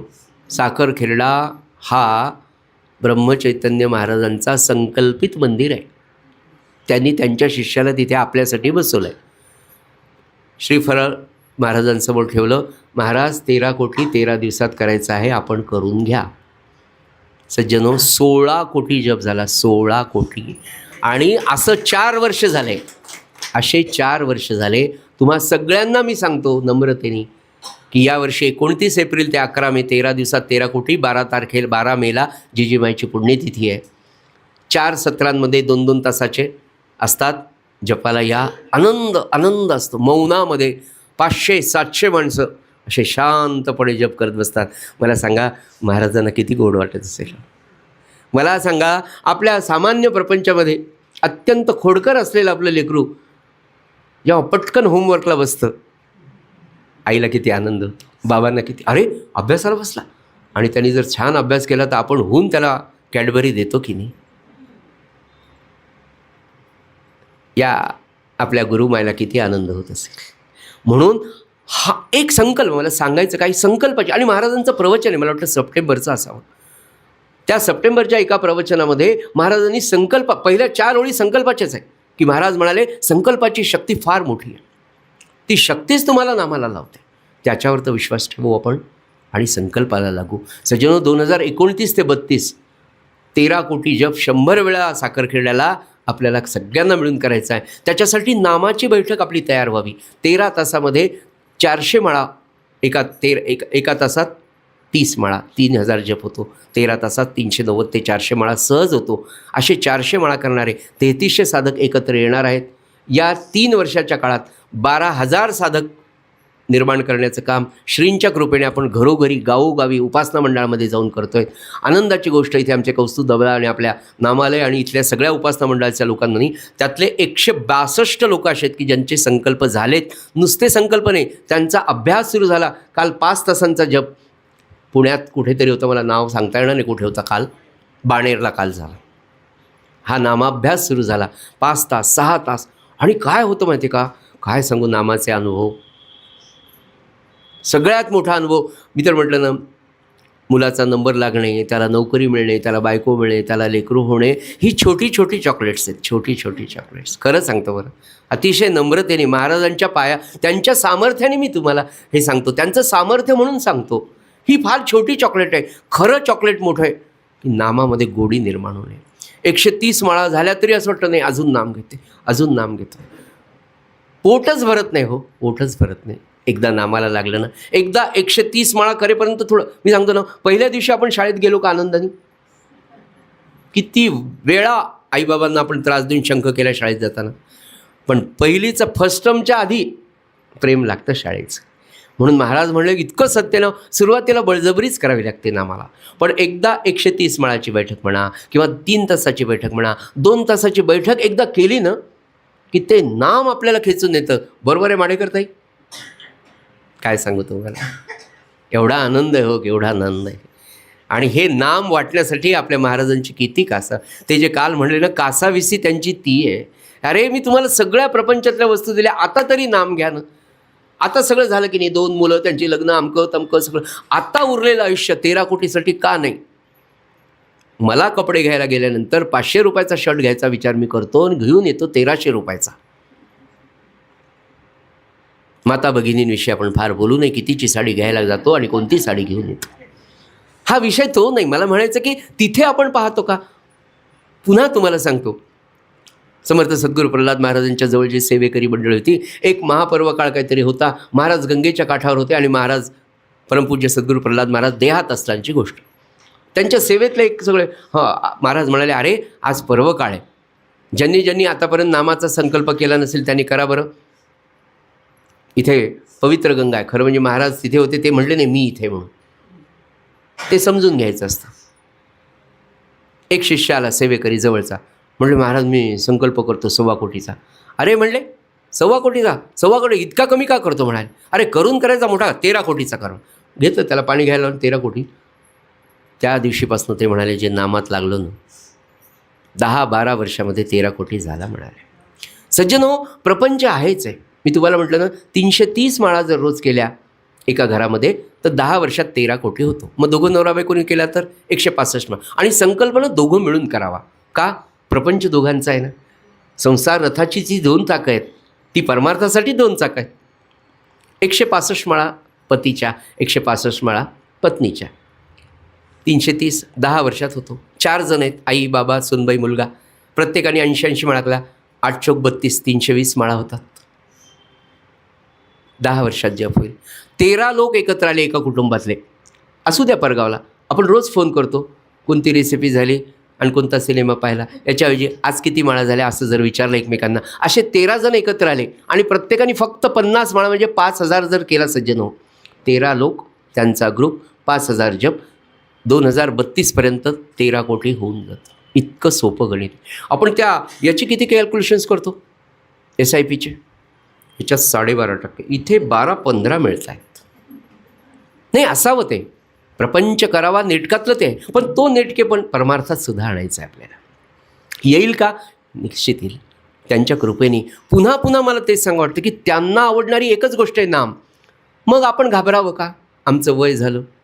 काहीच नाही हो. महाराजांना सांगा, एक तर ते या जन्मातलं आयुष्य वाढून देतील, नाही तर पुढचा जन्म नामासाठी देतील की नाही? शास्त्र सांगतं की नाही? अंतेमती सागती काल विषय झाला ना. आणि महाराज काय म्हणालेत की माझा माणूस अंतकाळी, एकाने विचारलं महाराज अंतकाळी जर मी कोमात गेलो तर माझं कसं होईल? तर महाराज म्हणले तू जागी आहेस, शुद्धीत आहे तोपर्यंत नाम घे, बाकीचं मी पाहतो. दुसरं म्हणाले माझ्या माणसाला त्यांनी जन्मभर नामस्मरण जरी नाही केलं, शेवटच्या क्षणी त्याला एवढी तरी सेकंदासाठी आठवण येईल की मला महाराजांनी सांगितलं होतं आणि मी जप नाही केला, एवढ्याने सुद्धा त्याला सद्गती मिळेल. मग आपण 13 कोटी जप केला, काही तर जप होईल ना, 5-7 कोटी तर होईल जायच्या आधी. नाही 13 कोटी होईलच. पण समजा अनफॉर्च्युनेटली नाही झाला, पुढचा जन्म निश्चित नामासाठी मिळेल. याचं कारण माझा जप राहिला, या आठवणीत आपण नक्की जाऊ. का? तर महाराज म्हणाले जाताना 1 सेकंद तरी, 1 क्षण तरी असा येतो. खरं म्हणजे आपल्या सगळ्यांना माहिती की चलत चित्रपट दिसतो म्हणाले, आपण तर काही पाहिला नाही, पण इतरांचा पाहिला आहे. बघा तुम्ही जाणारी माणसं की जाताना त्याला तो सगळा आयुष्यभराचा दिसतो काळ, मग त्याच्यात आपला जास्त वेळ नामात गेलेला असेलच ना, आणि तो आठवेल की नाही? Just you think logically. मी सांगतो म्हणून नाही, आपण महाराज किती सुंदर सांगितलं हो महाराजांनी, मला फार आवडतं. महाराजांनी इतकं सुंदर समजून सांगितलं. महाराज म्हणाले मी सांगतो म्हणून ऐकू नका, शास्त्र सांगतं म्हणूनही ऐकू नका. तुम्ही आयुष्यात तुमचा अनुभव जमेस धरा आणि विचार करा, एवढे सगळे प्रयत्न करून कधीतरी समाधान प्राप्त झालं आहे का? नामाशिवाय, भगवंताच्या अनुसंधानाशिवाय ते नाम प्राप्त होणार नाही बरं. आणि म्हणून ते म्हणाले तुम्ही कसेही असा, पण नामाला सोडू नका. सज्जनो, हा विचार मांडण्यासाठीच ही कथा आहे. सद्गुरू राम प्रल्हाद महाराजांचं निघताना म्हणाले, महाराज रामानंद महाराजांना म्हणतात, महाराज माझ्या घरी याल का? मी साखरखेड्याला राहतो. येईल म्हणाले. पुढे रामानंद महाराजांची त्यांची भेट होते सज्जन हो. आणि 1910 साली रामानंद महाराज जेव्हा पहिल्यांदा प्रल्हाद महाराजांच्या घरी येतात, ते त्यांचं गुरुकुल, मुकुंदशास्त्री, गंगामाय, त्या घरातलं प्रेम, त्या विद्यार्थ्यांवरचं प्रेम पाहून रामानंद महाराज सद्गुरू प्रल्हाद महाराजांच्या आईवडिलांच्या, त्यांच्या मोठ्या भावाच्या, त्या घराण्याच्या प्रेमात पडतात. प्रल्हाद महाराज, सद्गुरू रामानंद महाराज त्या घरात रमतात. एकदा आलेले रामानंद महाराज खेरड्याला महिनाभर पहिल्यांदाच राहतात. आणि सगळ्यात महत्त्वाची गोष्ट, एक दिवस रामानंद महाराज गंगामाय, म्हणजे प्रल्हाद महाराजांच्या मातोश्री, त्यांना गंगामाय म्हणतात, असे बसले होते. त्या दोघांचंही नातं, गंगामाय त्यांना सत्पुरुष म्हणून अत्यंत श्रद्धेने नमस्कार करायचे, पण रामानंद महाराज मातोश्री म्हणून गंगामायवर प्रेम करायचे. एक दिवस गंगामायच्या जवळ बसले रामानंद महाराज, काय म्हणाले, गंगामाय तुझा हा प्रल्हाद मला देशील का? काय मागावं, कोणी मागावं, कुणाला मागावं? विश्वामित्रांनी यावं आणि म्हणावं की दशरथा तुझे राम आणि लक्ष्मण मला देतोस का रे माझ्या कार्यासाठी? रामायण तेच आहे, फक्त बदलत जातं सज्जन. सूत्र तेच आहे. या देशाच्या कार्यासाठी, या धर्माच्या कार्यासाठी. म्हणून आपण सगळे जे म्हणतो ना की धर्माच्या करिता आम्हास जगती सज्जनो, हे प्रत्येकाला आहे बरं का. आपण सगळेजण या कार्यासाठी आलो आहे. आदरणीय धर्माधिकारी दादा म्हणाले की जे लोक सत्संगात आहे, वेगवेगळे असू द्या, पण जे लोक सत्संगात आहे ना ते निश्चित रामाच्या काळात होते, कृष्णाच्या काळात होते, म्हणून आज आपण महाराजांच्या जवळ आहेत. आपण प्रत्येकजण तिथे आहोत म्हणून आज तिथे आहेत. आणि महाराज आपल्याला जन्मोजन्मी सोडणार नाहीत, जन्मोजन्मी. त्यांचा शब्द आहे ना, तू जरी मला सोडलं तरी मी तुला सोडणार नाही आहे. काय केवढी आश्वासकता आहे, केवढी पॉझिटिव्हिटी आहे. याच्यासमोर जगातलं कोणतं दुःख आहे. 1910 साली हनुमान जयंतीच्या दिवशी या लाडक्या शिष्याला, सूर्योदयाला रामानंद महाराज अनुग्रह देतात. सज्जनो, रामदासी दीक्षा देतात. रामानंद महाराजांच्या चक्रा सारख्या जालना साखरखेड्याला सुरू असायच्या. रामकार्याच्या निमित्ताने एवढी भ्रमंती रामानंद महाराजांची असायची, पण कुठून तरी येताना साखरखेड्याला थांबायचे, जालन्यावरून चिखलीला जाताना खिरड्याला थांबायचे. आणि हा अन्योन्य संबंध खिरड्यामध्ये वाढत चाललेला आहे सज्जनो. आणि 1910 साली अनुग्रह दिला चैत्र महिन्यात. आणि रामानंद महाराजांनी जसा तिकडे थोरल्या महाराजांनी रामानंद महाराजांचा विवाह ठरला, त्याच्या आधी सद्गुरू रामानंद महाराज अंजनी नावाचं एक छोटंसं गाव आहे तिथे जातात. आणि तिथे शामराव खिरडे नावाचे महाराजांचे शिष्य असतात. त्यांची 9 वर्षाची छोटीशी मुलगी निरागस असते. रामानंद महाराज पाहतात. मी तुम्हाला सांगितलं कालच की रामानंद महाराजांचं वय त्यावेळेला 24, ते ब्रह्मचारीच आहेत. आणि 17 वर्षाचे प्रल्हाद महाराज आहेत. खिरडेंची ती 9 वर्षाची मुलगी पाहिल्याबरोबर जसं त्या नरसिंह सरस्वती स्वामींना गंगामाय कळाली होती ना, तसं रामानंद महाराजांना त्या मैना नावाच्या मुलीला पाहिल्याबरोबर. आणि ते शामरावला म्हणले, शामराव तुमची मैना आमच्या प्रल्हादाला द्याल का हो. हे वाक्य ऐकलं आणि शामराव खिरडे, आपल्या सद्गुरूंनी आपल्या लेकरासाठी ठिकाण शोधावं आणि ते मुकुंद शास्त्रींचं मुलगा प्रल्हाद, आणि ते सांगतायत म्हणल्यावर काय हो म्हणाले. यथावकाश विवाह ठरला. मार्गशीर्ष शुद्ध त्रयोदशी 1910 मेहकरच्या शारंगधराच्या मंदिरामध्ये विवाह सोहळा. त्यावेळेला समर्थ सद्गुरू प्रल्हाद महाराज सखाजी शास्त्रींकडे वेद अध्ययनासाठी होते. एकच गोष्ट महाराजांच्या नामाची सांगतो. गुरुजीकडे गुरुकुलामध्ये शिक्षण घेत असताना जेव्हा सखाजी शास्त्री रात्री लघुशंखेला उठायचे, रात्रीचा 1:30-2 वाजलेले असायचे. सगळे विद्यार्थी झोपलेले असायचे गुरुकुलात. रात्री 12:30-1:30ची वेळ आहे. पण एका आसनावर उभं राहून जप करणारा प्रल्हाद महाराजांनी सखाजी शास्त्रीने एकदा पाहिला, 2दा पाहिला. कधी 2:30ला उठावं, कधी 3ला उठावं. गुरुकुलामध्ये असताना सुद्धा रात्रीचा सगळा वेळ प्रल्हाद महाराजांचा नामस्मरणामध्ये. एक दिवस सखाजी शास्त्री प्रल्हादाला जवळ बोलतात, पाठीवरून हात फिरवतात. बाळ प्रल्हादा, इतका जप करतोस रात्र, मी तुला 4-5 वेळा आठवड्यामध्ये पाहिलं आहे. तुला झोप येत नाही का? तुला झोपेची आवश्यकता नाही का? झोपेची आनंद तुला मिळत नाही का? नम्रपणे म्हणाला, गुरुजी, झोपेच्या आनंदापेक्षा शतपटीने आनंद मला रामनामस्मरणात मिळतो, म्हणून मी जप करतो. काय सुंदर बोधवचन आहे. झोपेच्या आनंदा, कारण मानवी जीवनात झोपे इतका आनंद सज्जनो कशातच नाही. शरीर पातळीवरचे जे सर्वोच्च आनंद आहे त्यातला सर्वोच्च आनंद झोपेच आहे. 2-3 दिवस जर आपण नाही झोपलो ना, 100 कामं किती पैसे द्या, आपण मला झोपू द्या असं आपण म्हणतो. त्या झोपेच्या आनंदापेक्षाही नामस्मरणातला आनंद अधिक आहे असं तारुण्यात जो सांगत असेल, सदा सेवी आरण्य तारुण्य काळी. नामाचा अवतारच आहे हो, काय सांगू. असे समर्थ सद्गुरू प्रल्हाद महाराज सज्जनो, काय सांगू. महाराजांनी विवाह ठरवला. सखाजी शास्त्रींकडे होते. बाबाजींनी म्हणजे प्रल्हाद महाराजांचे मोठे भाऊ, त्यांनी पत्र पाठवलं, घरी बोलवून घेतलं. सखाजी म्हणाले, बाळ प्रल्हाद तुला घरी बोलवलं, जा.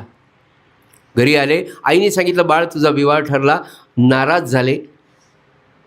म्हणाले, आई मला विवाह नाही करायचा ग, मला ब्रह्मचर्य राहून महाराजांची सेवा करायची आहे. बाळ प्रल्हादा, तू म्हणतोस ते खरं आहे बाळ, पण तुझा विवाह आम्ही दोघांनी पण नाही ठरवला रे. तुझा विवाह कोणी ठरवला माहिती आहे का? तुझी इच्छा ब्रह्मचर्य राहण्याची आहे, पण तुझा विवाह तुझ्या गुरूंनी ठरवला आहे. आता गुरु आज्ञा पालन करायचं का ब्रह्मचर्य पालन करायचं बाळा, तूच ठरव. हे वाक्य सांगितलं बरोबर म्हणाले, आई गुरु आज्ञाप्रमाणे बरं, माझ्या विवाहाला महाराज येतील? हो म्हणाले, नक्की येणार आहे. आपल्याला माहिती आहे महाराज निघाले, पण महाराजांचा विवाह तिकडे काय सुंदर आहे मला सांगा. तिकडे ब्रह्मचर्य महाराज लग्न ठरवतात, 24 वर्षाच्या रामानंद महाराजांचं, इकडे 24 वर्षाचे रामानंद महाराज आपल्या शिष्याचं लग्न ठरवतात. अशी सुंदर कथा कोणत्या तरी संप्रदायात असेल का? म्हणून आपला संप्रदाय गृहस्थाश्रमी आश्रम जरी असेल तरी तो फार पवित्र आहे. आई म्हणाले, आईला म्हणता, आई महाराजांची इच्छा आहे ना, मी निश्चित गृहस्थाश्रम स्वीकारेल. एवढंच म्हणतं, निश्चित गृहस्थाश्रम स्वीकारेल. विवाह झाला, तिकडे रामानंदांचा विवाह होता. आणि पुढे सज्जनो 1915 साल आहे, 10 साली विवाह झाला. तो विवाह कुणाचा होता? मूर्तिमंत वैराग्याचं प्रतीक असलेले समर्थ सद्गुरू प्रल्हाद महाराज 17 वर्षांचे, शांतीचं, समाधानाचं, आज्ञापालनाचं प्रतीक असलेली 9 वर्षाची मैना आणि 17 वर्षांचे महाराज आहे. शांतीचं, भक्तीचं, परमात्म्याचं भक्तीशी मिलन, हा विवाह हा तिथे झाला शारंगधराच्या मंदिरात. सज्जनो, घरी आल्यानंतर, गृहप्रवेशानंतर आपल्याकडे होम होत असतो. त्या होमातला अग्नी जो असतो तो अखंड टिकवायचा असतो एका कुंडामध्ये. त्याला स्मार्ताग्नी किंवा गृहाग्नी असं म्हणतात. शास्त्रामध्ये त्याला स्मार्ताग्नी असं म्हणतात. तो स्मार्ताग्नी दोघांनी आयुष्यभर, म्हणजे 1925 सालापर्यंत तो स्मार्ताग्नी, जी परंपरा क्षौत्राग्नीची होती, स्मार्ताग्नीची होती, या दोघांनी ती केली. घरामध्ये मुकुंदांना गंगामाय, मोठे बाबाजी शास्त्री त्यांच्या पत्नी नानी, मोठे भाऊ गोपाळ शास्त्री त्यांच्या पत्नीला दादी असं म्हणायचे, प्रल्हाद महाराज त्यांच्या पत्नी आणि धाकटे भाऊ पुरुषोत्तमबा. घरामध्ये गुरुकुल आहे, वडील पाठशाळा पाहतायत, बाबाजी प्रवचनं भागवत कथा करतायत, गोपाळ शास्त्री पाठशाळेतले शिक्षणाचं काम पाहतायत. त्या मानाने समर्थ सद्गुरू प्रल्हाद महाराजांना फक्त एकच काम होतं, कोथिंबिरीची जुरडीसुद्धा कधी आणलेली नाही.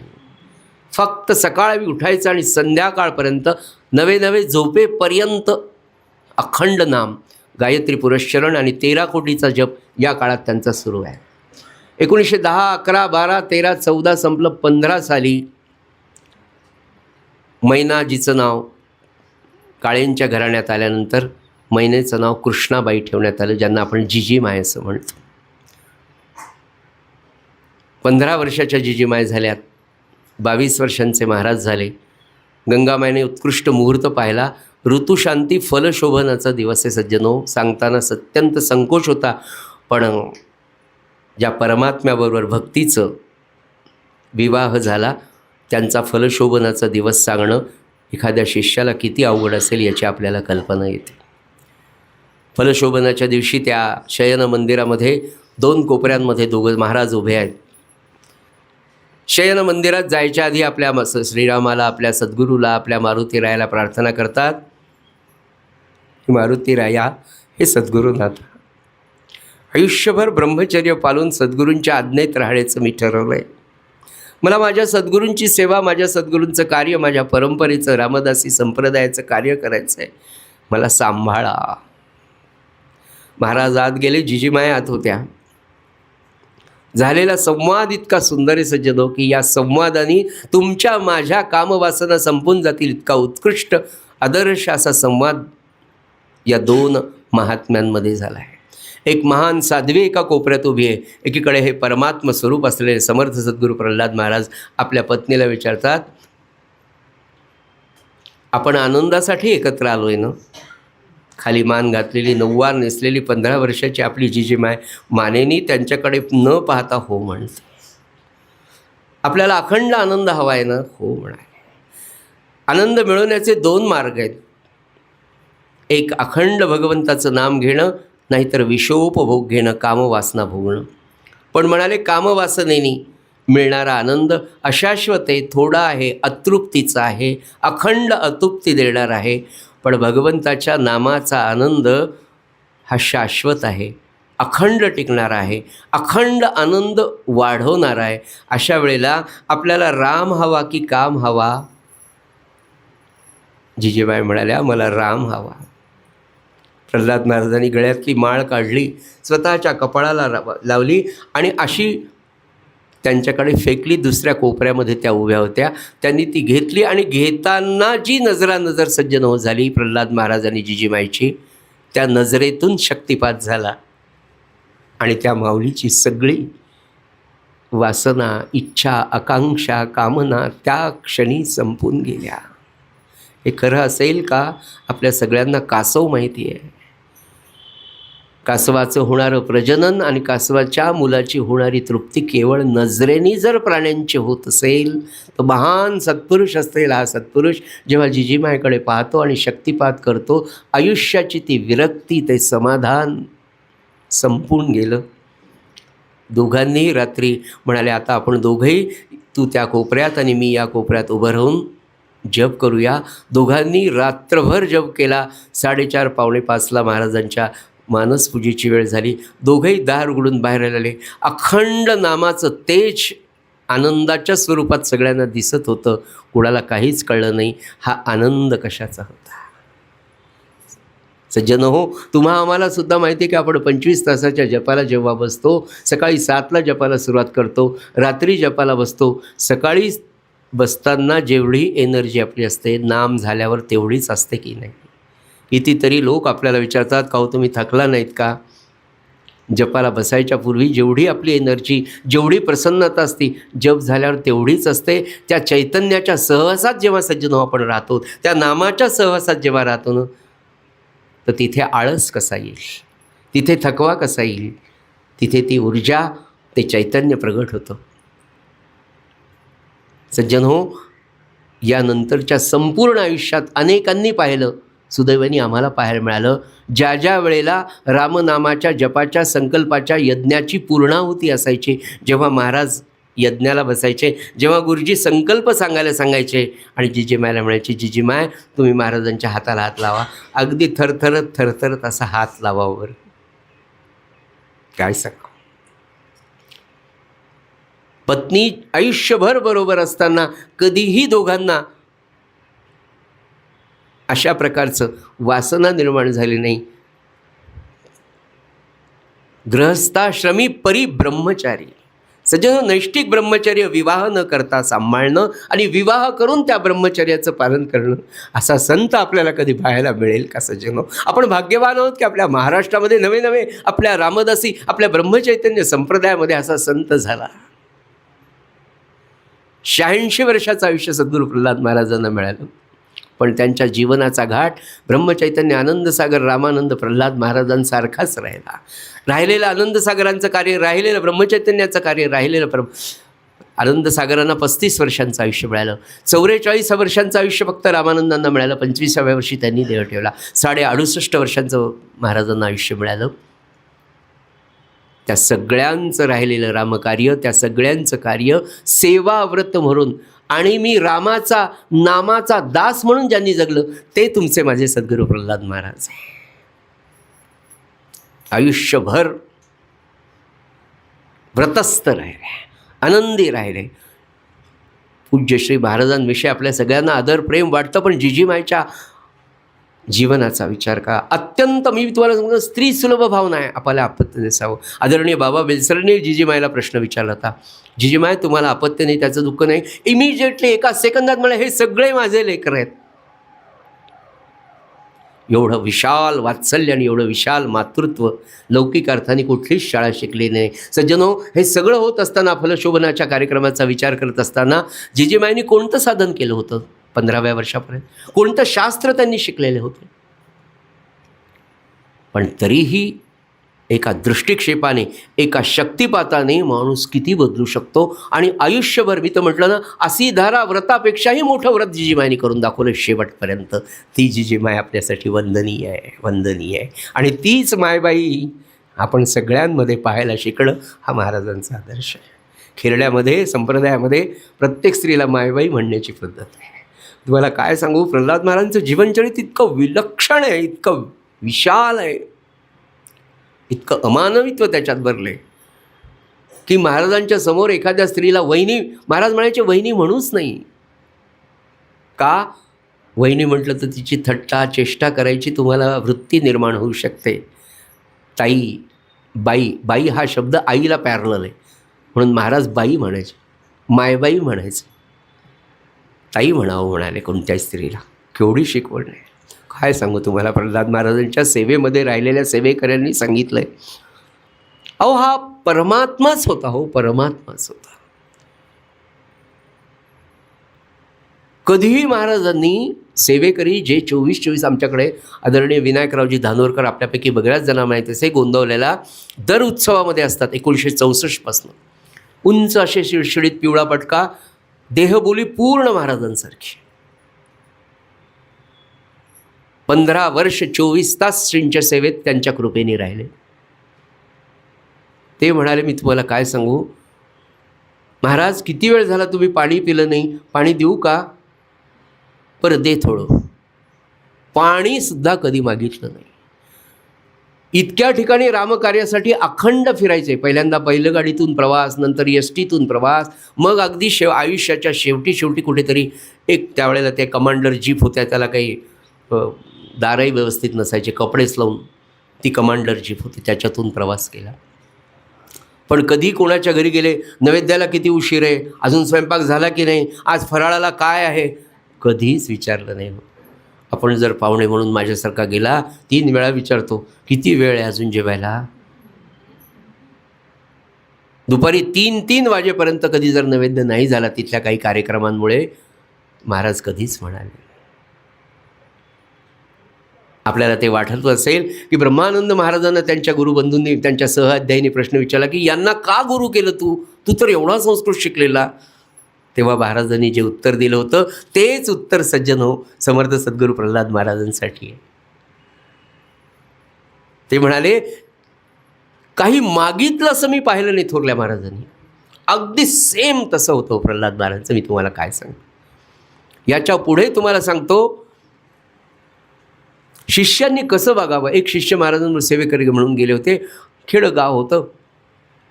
आपल्याला रामकार्य करायचं ना, कसं वागावं आपण म्हणाले. त्या शिष्याला विचारलं, त्या यजमानीनबाई होत्या, त्यामुळे अरे आता महाराजांना कसं विचारावं म्हणून त्या शिष्याला विचारलं. तोही तरुण होता, 16, 17, 18 वर्षाचा, नुकताच सेवेमध्ये आला होता. हळूच त्याला बाजूला घेऊन त्या बाई म्हणाल्या, अरे फराळाला काय करू महाराजांना आता तो गरीब खेड्यातला नुकताच सेवेत आलेला, फारसं ज्ञान नसलेला. त्यांनी मला सांगितलेली गोष्ट आहे बरं, आज ते देहात नाही आहेत प्रकाशदादा म्हणून. ते म्हणाले, मुकुंदराव आम्हाला कळत नव्हतं, परब्रह्माबरोबर आम्ही राहिलो, पण कसं वागावं कळत नव्हतं, शिकलेलं नव्हतो, अज्ञानी होतो. त्या बाईने आम्हाला विचारलं, बाई काय करू, तर मी म्हटलं असं करा, पोहे करा, आज मला पोहे खावं वाटलं. त्या बाई निघून गेल्यावर महाराजांनी बोलवलं. म्हटले, अरे असं कोणी विचारलं तर सांगू नये म्हणाले. 4 आणे पाव पोहे आहेत म्हणाले, म्हणजे 25 पैसे. त्यांनी विचारलं तर सांगावं, ज्वारीच्या पिठाची उकडपेंडी करा, गव्हाच्या पिठाची उकडपेंडी करा. उकडपेंडी म्हणजे ज्वारीचा उपमा, गव्हाच्या पिठाचा उपमा, त्याला उकडपेंडी म्हणतात विदर्भात. घरामध्ये पीठ असतं, त्या बाईला काही लागत नाही म्हणाले. असं सांगू नये बरं आपण. किती गोड सांगावं, गोड सदा बोलावे ना. मी म्हटलं ना, ब्रह्मचैतन्याची पूर्ण प्रतिमा जर कोणाला पाहायला मिळेल तर ती आम्हाला. ज्यांनी प्रल्हाद महाराजांना पाहिलं ना, त्यांना थोरल्या महाराजांना पाहिल्याचं समाधान निश्चित झालंच, निश्चित. काय सांगू तुम्हाला, इतका निराभिमानी, आजच्या भाषेत इतका डाऊन टू अर्थ, मी तर म्हटलं अंडरग्राऊंड, डाऊन टू अर्थ हे नाही. इतके महाराजांचं वागणं इतकं साधं कधी कळलंच नाही. अहो काय सांगावं तुम्हाला, नागपूरला एका घरी गेले महाराज. त्या घरातला तरुण मुलगा, त्याचं लग्न झालं होतं. महाराजांबरोबर जिजीमाय होत्या. त्या घरातल्या बाई म्हणल्या, जिजीमाय तुमचा चहा टाकू का. जिजीमाय म्हणल्या, हो टाक. ते महाराज म्हणले अगं किद्दा, आता शेवटी महाराज म्हणले अगं किद्दा चहा घेते. त्या घरातले ते तरुण आले, महाराज तुम्ही असून चिडता का? अरे मी महाराज नाही म्हणाले. महाराज हे तिथे रामानंद महाराज, मी महाराज नाहीच आहे म्हणले, मी तुझ्यासारखा आहे. काय देह बुद्धी शून्यता असते. कधीच या महात्म्याने त्या प्रसिद्धीचं, त्या वलयाचं, सद्गुरुपदाचं ओझं आपल्यावर घेतलं नाही. ओझं मी कायम त्यांचा दास आहे अखंड. म्हणजे मी तुम्हाला सांगू का, महाराजांचा जन्मोत्सव होता माकोडीला, मोठा, हजारो लोक जमले, 13 कोटी जपाची सांगता झाली. आदरणीय बाबा बेलसरे, गोंदवल्याची बरीच मंडळी त्या काळी तिथे आली होती. महाराजांना त्या काळात अँबॅसिडर कार फार प्रसिद्ध होती, म्हणून अँबॅसिडर कारमध्ये महाराज बसले. हजारो लोक अशा समोर दिंड्या घेऊन होते. महाराजांनी माळ घेऊन जे बसले असे मागच्या सीटवर, असं पाहिलंसुद्धा नाही. सज्जनो, विचार करा, तुमच्या माझ्यासारख्याचा वाढदिवस जर असा साजरा केला असता तर आपण तर दिवसभर बाहेरच पाहतो किती लोक आले आज प्रवचनाला. बापरे, तिथपर्यंत बसले. वा, काय आपलं जगाकडे पाहण्याचा सुद्धा ज्याला मोह नव्हता असे प्रल्हाद महाराज आहे. ही परंपरा आहे आपली. सेवेकरी सांगतात ना, खायला प्यायला तर कधी काहीच मागितलं, मागणं शब्दच नाही. एक सेवेकरी म्हणाले, विनायकराव म्हणाले, साखरखेड्याला इतके सुंदर आंबे यायचे म्हणाले, आणि सगळे लोक आपल्या घरचे पहिले 100 आंबे महाराजांना आणून द्यायचे. उत्कृष्ट आंबे, हापूस आंब्यापेक्षाही छान. आम्हाला असं वाटायचं महाराजांनी थोडे तरी खावे, पाण्यामध्ये घालावे, पुसून काढावे, पिळावे. रामानंद महाराजांना पहिले नैवेद्य दाखवावा आणि महाराज तुम्ही खाणं, त्याच्या मागे एक वासना महाराजांचा प्रसाद आपल्याला मिळतो. सुंदर आंबा. मला सांगा, आंबा न आवडणारा माणूस असतो का हो? अनासक्ती काय असते? अनासक्तीची जना पटविली पहिली ही खुणा. असे अनेक अनुभव आहे. त्यातला एक महाराज, अरे आणला का, बरं असं थोडं घ्या, थोडंसं थोडं जिवे, हां घे. आपण आंबा कसा खातो हे मला आठवतं. एका स्ट्रोकमध्ये सगळी कोय हातात आहे. राहवत नाही आपल्याला. आपल्या वासनांचा वेग, मी ते वाईट आहे असं मी म्हणत नाही, पण त्याच्यावरही कंट्रोल. जेवण झाल्यानंतर तांबूल दिला, असा घ्यायचे, आतून जीभ लावायचे, पुन्हा काढून हां घ्या. जेवायला बसले महाराज, मी तुम्हाला काय सांगतो, विनायकराव मामा सांगायचे, जेवायला बसले ना, फक्त अभिनय करायचे जेवायचा. अर्धी पोळी भात. का? काय सांगू तुम्हाला. अकोल्याला होते महाराज. 2 तासामध्ये चरित्र नाही सांगणं होत. काही वैद्याची औषध सुरू होती, पोटामध्ये जास्त आग होती म्हणून. ते वैद्य म्हणाले, आमचे गावपांडे काका म्हणून होते, त्यांच्याकडे महाराज उतरले होते. वैद्य म्हणाले, थोडं गाईचं साजूक तूप महाराजांना जास्त देत जा, म्हणजे आग हळूहळू हे औषधं सुरू ठेव. महाराज जेवायला बसले सोहळ्यामध्ये. त्यांच्या बाजूला त्यांचे सहअध्यायी तुकाराम शास्त्री धर्माधिकारी म्हणून होते, ते त्यांच्या बाजूला बसले. सोहळ्यामध्ये सुरेशराव गावपांडे त्यांना जेवायला वाढत होते अकोल्याला. सुरेशरावनी दशमीवर 2 चमचे तूप आणि भातावर 2 चमचे तूप घातले. काय म्हणावं, महाराजांनी असं पाहिलं, कशाला 2 चमचे घातलं तूप? म्हणाले, महाराज वैद्यराजांनी सांगितलं थोडं जास्त तूप घ्या. अरे म्हणले, आयुष्यभर हीच उपासना केली. महाराजांनी असं म्हणावं, स्वतःकडे पाहण्याचा दृष्टिकोन आयुष्यभर हेच केलं रे म्हणले, इतकं तूप नको घालू. जेवण झालं आणि सुरेशराव गावपांडे तुकाराम शास्त्रींना विचारतात. हे तुकाराम शास्त्री महाराजांबरोबर सखाजी शास्त्रींकडे रिसोडला शिकायला बरोबर होते, सहअध्यायी होते. सुरेशराव गावपांडेंनी तुकाराम शास्त्रींना प्रश्न विचारला, महाराज तुकाराम काका, महाराज फार कमी जेवतात हो, त्यांनी कसं होईल, त्यांना बरं कसं वाटेल हो? म्हणाले, आज तर फक्त चतकोरच दशमीन थोडा भात खाल्ला. वैद्यराज म्हणाले, थोडं जेवण वाढवावं लागेल, तूप वाढवावं लागेल. सज्जन हो, तुकाराम शास्त्रींनी दिलेलं उत्तर मी तुम्हाला सांगतो. तुकाराम शास्त्री म्हणाले, सुरेशराव, महाराजांचा अन्नमय कोश आहे ना, महाराजांचा अन्नमय कोश हा नाममय झाला. त्यांची आता भूक नामाची आहे म्हणले, अन्नाची नाही. आणि तेव्हा आपल्या लक्षात येतं की तुम्हा योग्य नाही काही गोड करून या घेई. इच्छेरहित भोजन म्हणजे काय? त्यांचं भोजन काय? आपल्याकडे महाराजांना पुरणाची पोळी खाऊ वाटते का? पुरणाची पोळी खाऊ वाटली, पण ती नामाची पुरणाची पोळी पाहिजे, म्हणून संकल्प आहे सज्जन. संकल्पाशिवाय बैठक तयार होणार नाही, बैठकीशिवाय नाम होणार नाही, आणि नामाशिवाय पण महाराजांना प्रिय होणार नाही. तुम्हा योग्य नाही काही गोड करून या घेई. इच्छेरहित भोजन. रामानंद महाराजांनी हे शब्द का घातले आता लक्षात येते की त्यांचा अन्नमय कोश नाममय झाला. आणि सज्जनो, ही अनुभूती तुमच्या माझ्यासारख्या साधकाला सुद्धा नामानी येते, 100% येते. अनुभव. नांदेडला एक साधक आहेत, शिरीष राजे नावाचे, डाव्या बाजूनी पॅरालाइज झालेले आहेत. 13 तासांचा जप संकल्प करून 51 वेळा केला. 51 वेळा, 10-10 दिवसाच्या अंतराने. चेन स्मोकर होते, सुटली पूर्ण सिगारेट. आता ते असं म्हणतात की सर, 13 तासाच्या जपाला बसल्यावर मला पाण्याव्यतिरिक्त काहीच घ्या वाटत नाही, मला भूकच लागत नाही. सामान्य माणूससुद्धा नामानी महाराज आपल्याला त्या स्थळाला नेतात. हो सज्जनो, संकल्पाची फार गरज आहे, बरं, फार गरज आहे. आणि ती आपल्यासाठीच आहे, महाराजांसाठीच नाही आहे, आपल्यासाठीच आहे. महाराजांचं आयुष्य इतकं सुंदर आहे, काय सांगावं. 15 साल झालं, 16, 17, 18 साली इन्फ्लुएन्झाची साथ आली. आपल्या सगळ्यांना माहिती आहे, पहिलं जागतिक महायुद्ध झालं. अमेरिका, आफ्रिका, ब्राझील इकडनं इन्फ्लुएन्झाची साथ जी आली ती सगळ्या भारतात आणि विशेषतः महाराष्ट्रात आली. आणि अश्विन महिना 1918 साल, नवरात्र संपलं, वद्य पक्ष सुरू झाला.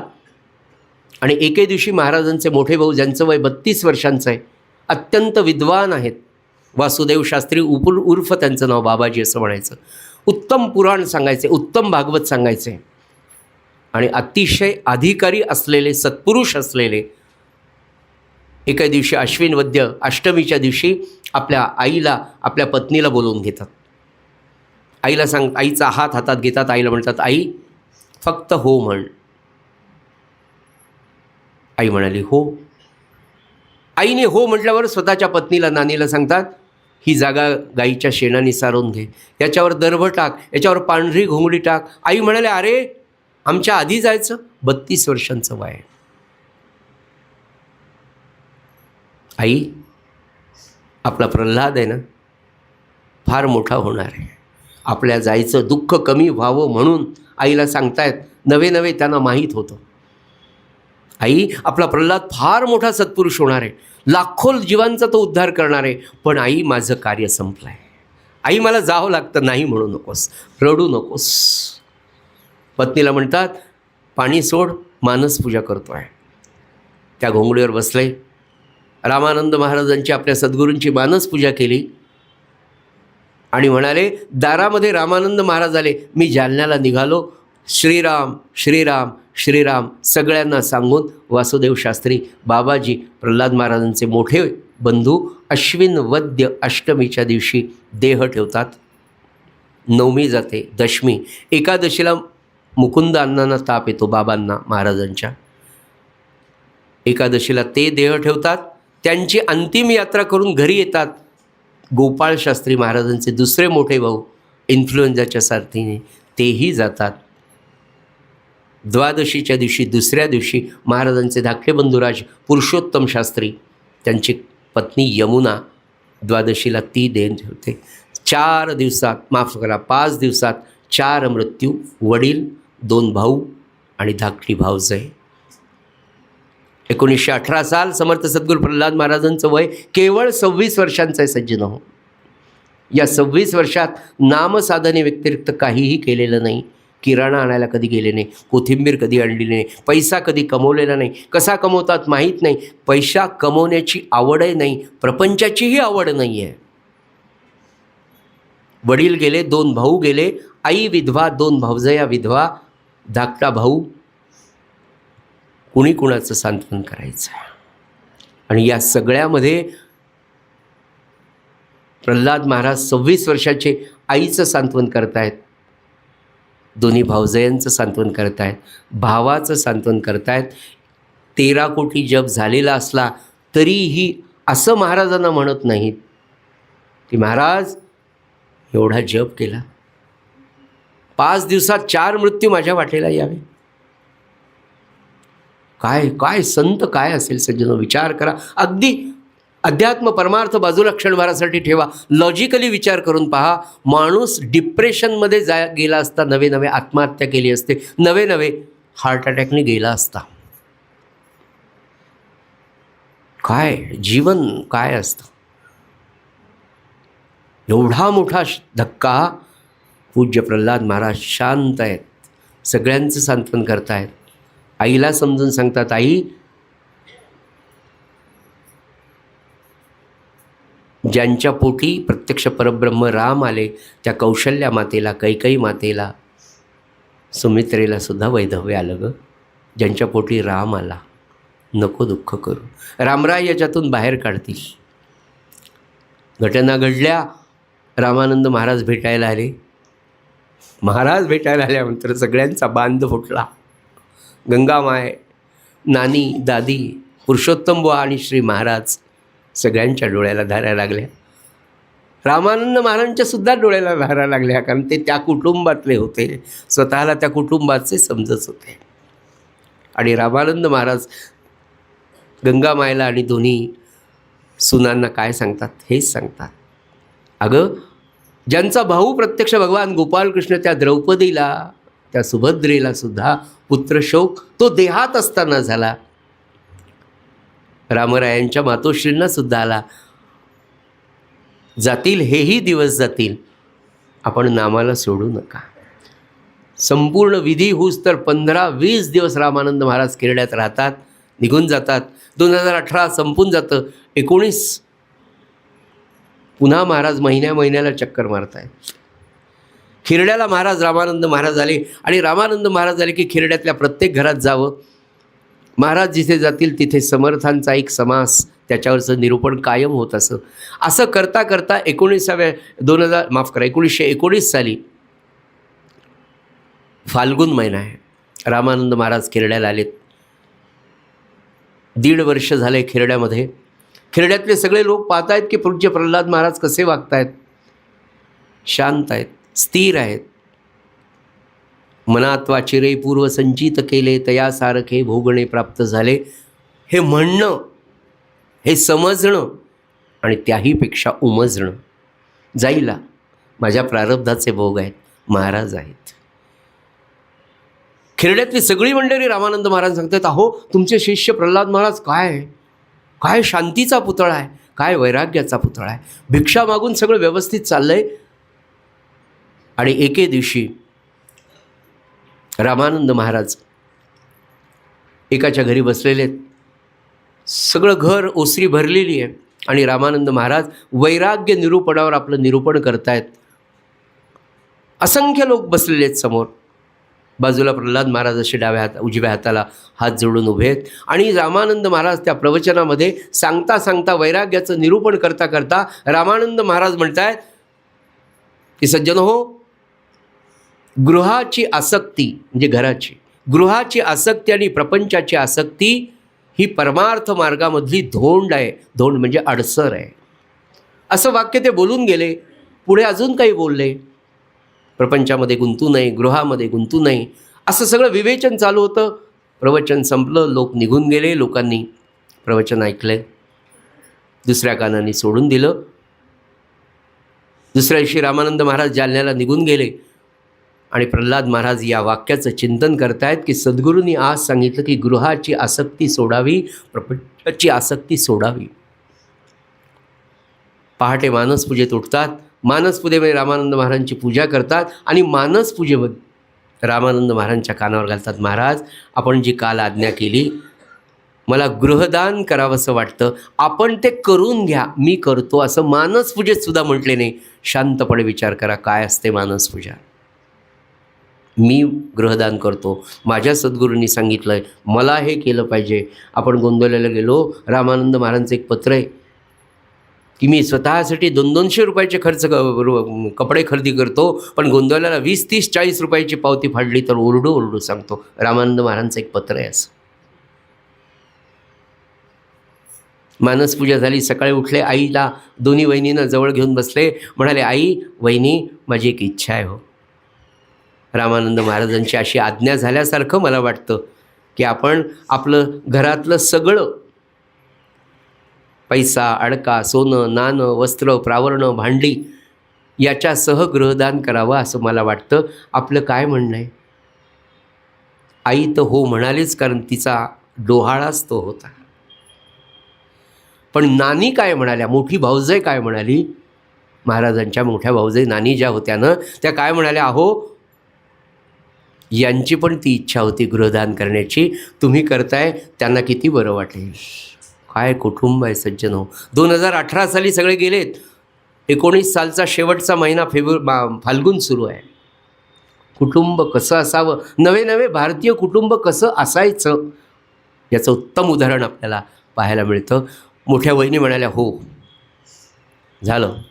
मकर संक्रांत 1920, 14 जानेवारी 1920 मकर संक्रांत.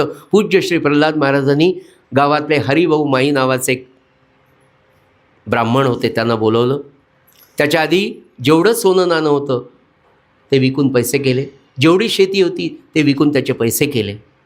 घरातले दाग दागिने, वस्त्र, प्रावरणं, घरातली सगळी भांडी, ज्यांना ज्यांना जी जी गरज आहे ते विचारून हरिभाऊ माईंना बोलून मम आत्मना स्मृती स्मृती पुराणोक्त गृहदानंच करिष्ये. फक्त देवघरातले देव, संध्येचं पात्र, अंगावरचे कपडे सगळ्यांनी घर सोडलं सज्जन. गृहदान. बाबाजी मेरेकरांनी इतका सुंदर पंचक मी काल जे म्हणून दाखवलं त्यात एक आहे, केले जे गृहदान त्यान उपमा, कर्णे दिली कुंडले. कर्णाने कुंडलं दिली. शेवटी इंद्र ब्राह्मणाचं रूप घेऊन कवच कुंडलं घेतात, तेव्हा कर्णाने का दिली कुंडलं? आपल्याला माहीत होतं, आपल्या सगळ्यांना माहीत आहे की कर्णाला माहीत होतं हे जर नाही दिलं तर माझ्या दातृत्वाला बट्टा लागेल. केले जे गृहदान त्यान उपमा, कर्णे दिली कुंडले. की हे महाराजांनी केलेलं, की हे श्रेष्ठ तयाहुनी ठरत असे, नामार्थ जे त्यागिले. आहे कोणी असं? नामाकरता, सद्गुरूंच्या आज्ञेने फक्त. कारण काय म्हणाले महाराज, गृहासक्ती, प्रपंचाची आसक्ती परमार्थ मार्गातला अडसर आहे, धोंड आहे. एका सद्गुरू वचनापोटी आणि अखंड आयुष्यभर नाम घ्यायचं म्हणून गृहदान केलं. केले जे गृहदान त्यान उपमा, करणे दिली कुंडले. की हे श्रेष्ठ तयाहुनी ठरत असे, नामार्थ जे त्यागले. चिंतेच्या सदनास त्याग करुनी, भक्ती उरे नारदा. श्री प्रल्हाद पदा सदा स्मरणीया, श्रीराम वाचे वदा. 4 मृत्यू 5 दिवसात, 1.5 वर्षांपूर्वी झाले. संसाराचा अनुभव नाही प्रल्हाद महाराजांना, पैसे कमवण्याची हौस नाही आणि आयुष्यात कधी पैसा कमवला नाही. पैसे कमवण्यासाठी काहीच केलं. मी तुम्हाला काय सांगू सज्जन हो, इतके लोक महाराजांच्या दर्शनाला यायचे. कोणी 5 रुपये, त्या काळाप्रमाणे 5 रुपये, 10 रुपये असा पैशांचा पाऊस पडलेला असायचा. महाराजांनी त्याला कधी हातसुद्धा लावला नाही. हां सेवेकऱ्यांमध्ये, हां हे रामाच्या पेटीत टाका, हां हे रामाच्या पेटीत टाका, हात नाही लावला, कधीच हात लावला नाही. काय सांगू तुम्हाला. एक दिवस पुढे जात होता आणि सज्जन हो, हे गृहदान केलं. रामाच्या मंदिरात राहायला आले. अंगावर फक्त कपडे आहेत, देव आहेत, संध्येचं सामान आहे.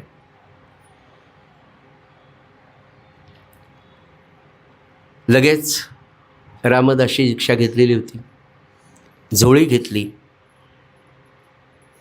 आणि भिक्षेला निघाले. सदा सर्वदा देव सान्निध्य आहे, कृपाळूपणे अल्पधारिष्ट पाहे. एक श्लोक म्हणावा गावात फिरले. सज्जनो, सगळं गाव महाराजांच्या मागे भिक्षेला होतं, बैलगाड्या घेऊन.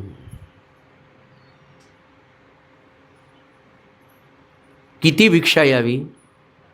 राम मंदिरामध्ये गहू, ज्वारी याचे असे ढीग जमले तर इकडचा माणूस तिकडे दिसत नव्हता, एवढी भिक्षा. महाराज भिक्षेला गेल्यानंतर दोन्ही भावजया आणि जिजीमाय शेतामध्ये गेल्या. जवळपासच्या रानशेनी गौऱ्या, रानात पडलेलं शेण वाळून त्याची जी गौरी तयार होते त्याला रानशेनी गौऱ्या म्हणतात. त्या रानशेनी गौऱ्या दोघींनी जमा करून आणल्या, त्या मंदिराच्या आवारात पेचवल्या. 3 दगडं ठेवली, त्याच्यावर स्वयंपाक केला, भोजन प्रसाद घेतला. बायकांनी आपले पदर खाली टाकून झोपले, महाराजांनी उपरणं टाकून झोपले. दुसऱ्या दिवशी महाराज पुन्हा भिक्षेला जेव्हा गेले, गावातल्या प्रत्येकाने लागणाऱ्या सगळ्या वस्तू श्रींच्या झोळीमध्ये आणून टाकल्या. महाराज म्हणले, त्याच्यासाठी दान केलं का? नको म्हणाले, फक्त दान द्या. महाराजांनी वेगवेगळ्या पद्धतीने महाराजांना लोकांनी त्या वस्तू. महाराज बरीच वर्ष राम मंदिरात राहिले. त्याच्यानंतर काही लोकांना असं वाटलं की राम मंदिरात राहतात का. महाराजांच्या लक्षात आलं, महाराज 12 वर्ष 1920 ते 1932पर्यंत महाराज साखरखेड्यातल्या 2 घरांमध्ये किरायानी राहिले, भिक्षेवर. कधीच त्याच्या व्यतिरिक्त कुणाला मागितलं नाही. आणि या दरम्यान सज्जन हो, 1920ला हा प्रसंग मकर संक्रांतीला झाला. पौष माघ फाल्गुन गेला. चैत्र महिन्यामध्ये जेव्हा रामानंद हा गृहदानाचा प्रसंग झाला, रामानंद महाराज जालन्याला होते. गृहदान झाल्यानंतर रामानंद महाराजांना ही वार्ता कळाली. अत्यंत आनंदाने रामानंद महाराज खेरड्याला येत आहेत. साष्टांग नमस्कार प्रल्हाद महाराजांनी घालायच्या आधीच त्यांना आलिंगन दिलं. आणि तिथे जे रामानंद महाराज वाक्य बोलले सज्जनो, अंडरलाईन करून सगळे. तुमच्या माझ्यासारखा एखादा माणूस असता, एखाद्या विषयातला कोच आहे, त्याचा विद्यार्थ्याला भारतरत्न जर मिळालं तर पहिली प्रेस कॉन्फरन्स आपण बोलवली असती. त्याच्यापेक्षा आपले पहिले फोटो ठेवून सांगितलं असतं की हा माझा विद्यार्थी आहे, सांगितलं असतं की. आणि काही चूक आहे का त्याच्यात? काहीच चूक नाही असं आपल्याला वाटतं. रामानंद महाराज सगळं साखरखेर्डा महाराजांच्या दर्शनाला आलं. गृहदानानंतर रामानंद महाराज आले. आता प्रल्हाद महाराज आणि त्यांची भेट. आता महाराज काय बोलतात त्याच्याकडे सगळ्यांचं लक्ष. रामानंद महाराज म्हणाले, खरोखर थोरल्या महाराजांचा नातू शोभतोयस, ही परंपरा आहे. ते असं नाही म्हणले की काय माझा शिष्य, खरोखर थोरल्या महाराजांचा नातू शोभतोस म्हणाले. कारण त्यांनी आईला जाताना, आपल्याला माहिती आहे तो प्रसंग, आईचं सारखं लक्ष. आई म्हणले थांब, गोंधळ्यातल्या सगळ्या लोकांना बोलू घर लुटून द्या म्हणले. आता आई लक्ष जाईल का तुझं? म्हणून म्हणाले, खरा थोरल्या महाराजांचा नातू शोभतो की ज्यांनी सगळ्या वस्तूंचं गृहदान केलं. असा सत्पुरुष सज्जनो या ब्रह्मचैतन्य संप्रदायामध्ये आपल्या झाला. हे सगळं होत असताना चैत्र महिना आला. आता घर नाही, मंदिरात राहत आहेत. रामानंद महाराज म्हणाले, बुवा महाराज, रामानंद महाराज प्रल्हाद महाराजांना भगतजी म्हणायचे. आता म्हणाले, भगतजी सगळ्यांना घेऊन यावर्षी रामनवमीला जालन्याला या. अमावस्येच्या दिवशीच या, कारण दुसऱ्या दिवशी गुढीपाडव्याला कोठीपूजन आहे, तुम्ही या. ही सगळी मंडळी खेरड्याहून बैलगाडीने निघाली. बरोबर महाराजांनी सांगितल्याप्रमाणे अमावस्येला पोचली.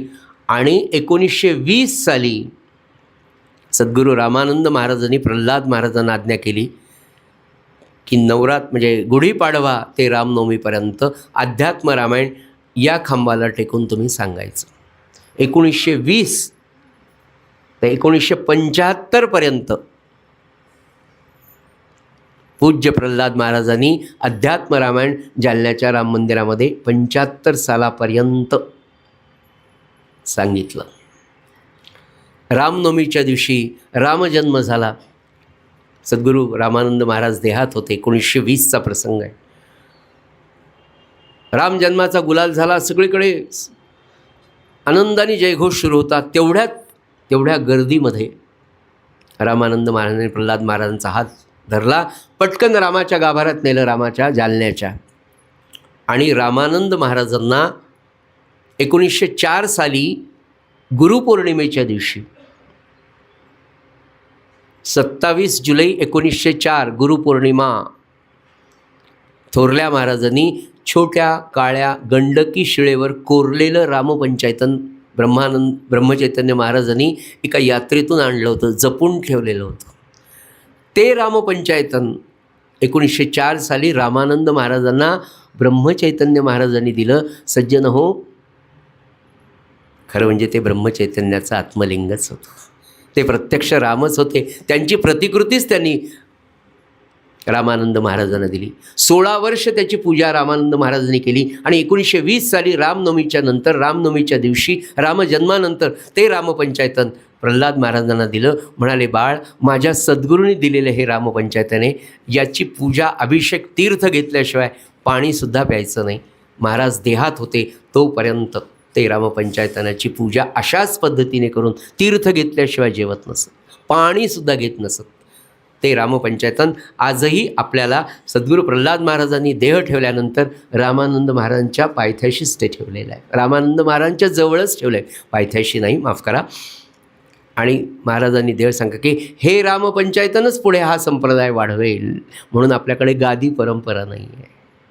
आणि आजही आपल्या कोणाच्या मनात येत नाही की गोंदवल्यात माझे सद्गुरू मला अनुग्रह देत नाहीत किंवा खिरड्यात देत नाही. त्यांच्या पादुका, त्यांची समाधी आपल्यासाठी श्री महाराजाच आहेत. कारण त्यांनी देहात असताना सांगितलं की मी देहात होतो तरी नव्हतो, आज देहात नाही तरी आहे, कारण मी एका नामामध्ये आहे. ही आपली परंपरा आहे सज्जन, ही आपली परंपरा आहे. काय सांगू तुम्हाला, किती किती म्हणून सांगू. अहो, खूप खूप खूप प्रसंग आहे.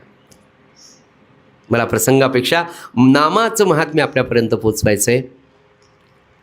एकच 2 प्रसंग फक्त सांगतो. डॉक्टर गोवर्धन म्हणून नागपूरला होते, वेदशास्त्र संपन्न अग्निहोत्री जालन्याचे होते. आणि तिसरे तुकाराम ओक नावाचे एक फिजिओथेरपिस्ट होते. या तिघांचा संबंध महाराजांच्या देहात असताना आला. नागपूरला असताना मेयो हॉस्पिटलला डॉक्टर गोवर्धन महाराजांना तपासायला आले. स्टेथो लावला त्यांनी, इथे लावला, इथे लावला. स्टेथोमधून नाम ऐकायला लागलं. त्यांनी महाराजांना विनंती केली, महाराज थोडं नाम थांबवा ना, मला ऐकूच येत नाही, मला तुमचं निदान करतायत. ते म्हणाले, मी नाम घेतच नाही. ते म्हणाले, अहो इथे लावला तरी येतो, इथे लावला येतो. एका यात्रेच्या निमित्ताने आमच्या जालन्याचे अग्निहोत्री शास्त्री त्यांच्या एका मामीला सोडायला, यात्रेला जाणार मामी म्हणून खिरड्याला आले.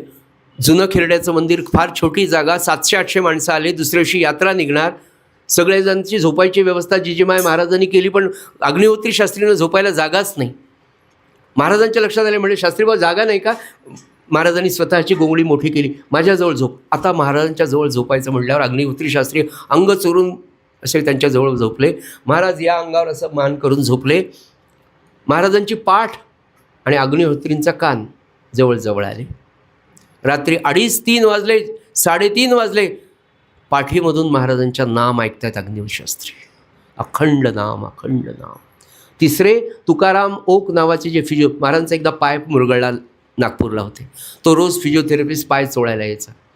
महाराजांनी पलंगावरून असे पाय खाली सोडावे आणि त्यांनी पाय असे चोळता चोळता एक दिवस चुकून त्यांचा कान महाराजांच्या पोटरीजवळ गेला, पिंडरीजवळ. त्यांना श्रीराम, जय राम, जय जय राम, नाम सज्जनोस, नाम नाम नाम. शेवटचा एक प्रसंग सांगतो. आदरणीय तात्यासाहेबांना, पाणीरूप महाराजांना मालाडला एक गृहस्थ आले, महाराजांचे शिष्य. ते म्हणाले, ते काशीताई, गोंदवलेचे पोस्टमास्तर, ते पिंपळखरे, हे गोंदवलेकर महाराज असताना देहात होते आणि त्यांनी महाराजांचा अशा प्रकारचं नाम ऐकलेलं होतं म्हणाले. पण असा अखंड नामामध्ये राहणारा, अत्यंत विद्वान असलेला,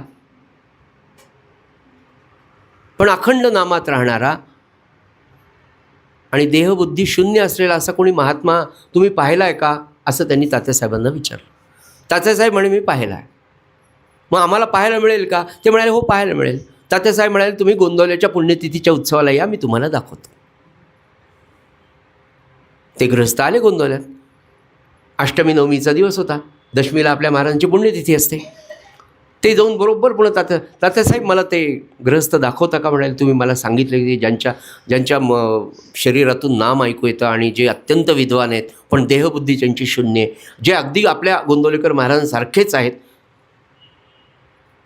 तात्यासाहेब म्हणाले असं करा, समाधी मंदिरात जा, समाधी मंदिराच्या उजव्या खांबाला टेकून एक ग्रहस्थ बसलेले जप करत तिथे जा, असं तात्यासाहेबांनी खोलीतून सांगितलं. तुळशी वृंदावनाच्या मागच्या.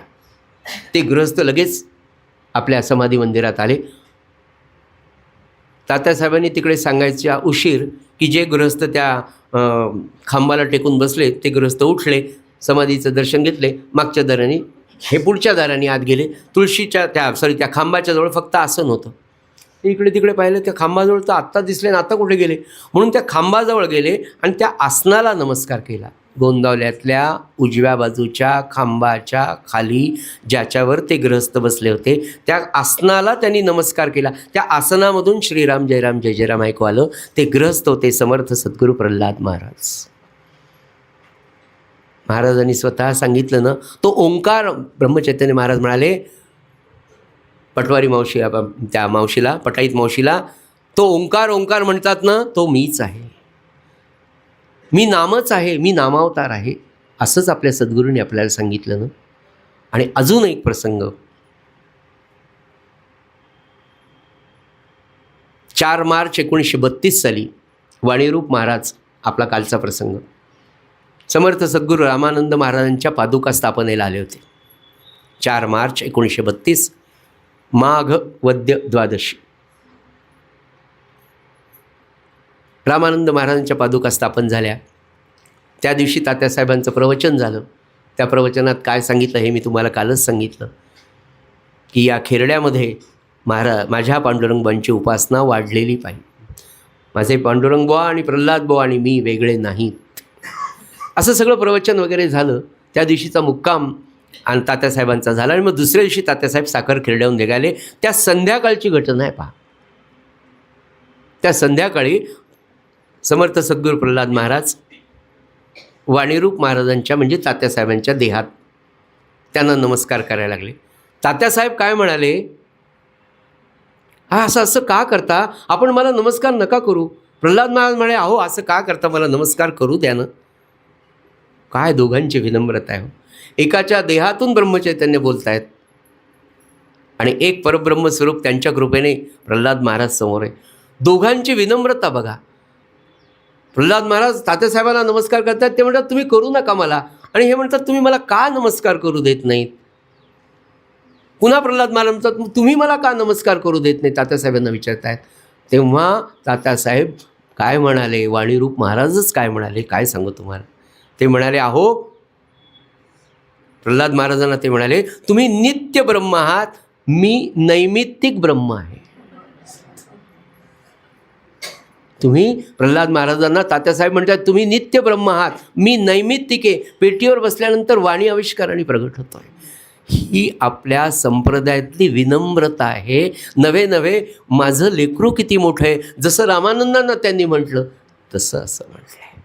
मग सज्जन हो, फक्त समर्थ म्हणाले ना, संत दिसती निरनिराळे, परी ते स्वरूपी मिळाले.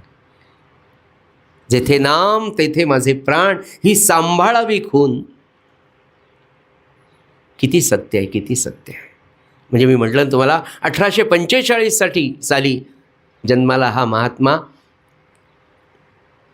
समर्थ सद्गुरू प्रल्हाद महाराजांनी 24 ऑक्टोबर 1979 देह ठेवला. ते ब्रह्मचैतन्य रामकार्य अखंड इथपर्यंत चाललेलं आहे. 110-12 वर्षांचं आयुष्य वाणीरूपानी, 42 वर्ष, 38.5 वर्ष असं. त्याच्यानंतर आनंदसागर, त्याच्यानंतर ब्रह्मानंद, त्याच्यानंतर रामानंद, त्याच्यानंतर प्रल्हाद महाराज. हे जीवन म्हणजे कोणतं जीवन आहे, हे ब्रह्मचैतन्य जीवनच आहे. ब्रह्मचैतन्य जीवन म्हणजे काय, जे नाममय आहे, जे आनंदमय आहे, जे परमात्म स्वरूप आहे. सज्जन हो, तेच हे जीवन तुम्हा आम्हाला लाभलं. आपण खरंच भाग्यवान आहेत. त्या समर्थ सद्गुरू ब्रह्मचैतन्यांनी संकल्पित केलेलं रामानंद महाराजांचं मंदिर आज साखर खेरड्याला आहे. आणि त्या साखर खेरड्याच्या रामानंदांच्या मंदिराच्या शेवटी 19 ऑक्टोबर नरक चतुर्दशीचा दिवस होता. 1979 साल. महाराजांची तब्येत खराब झालेली होती. ती लौकिक अर्थाने खराब नव्हती.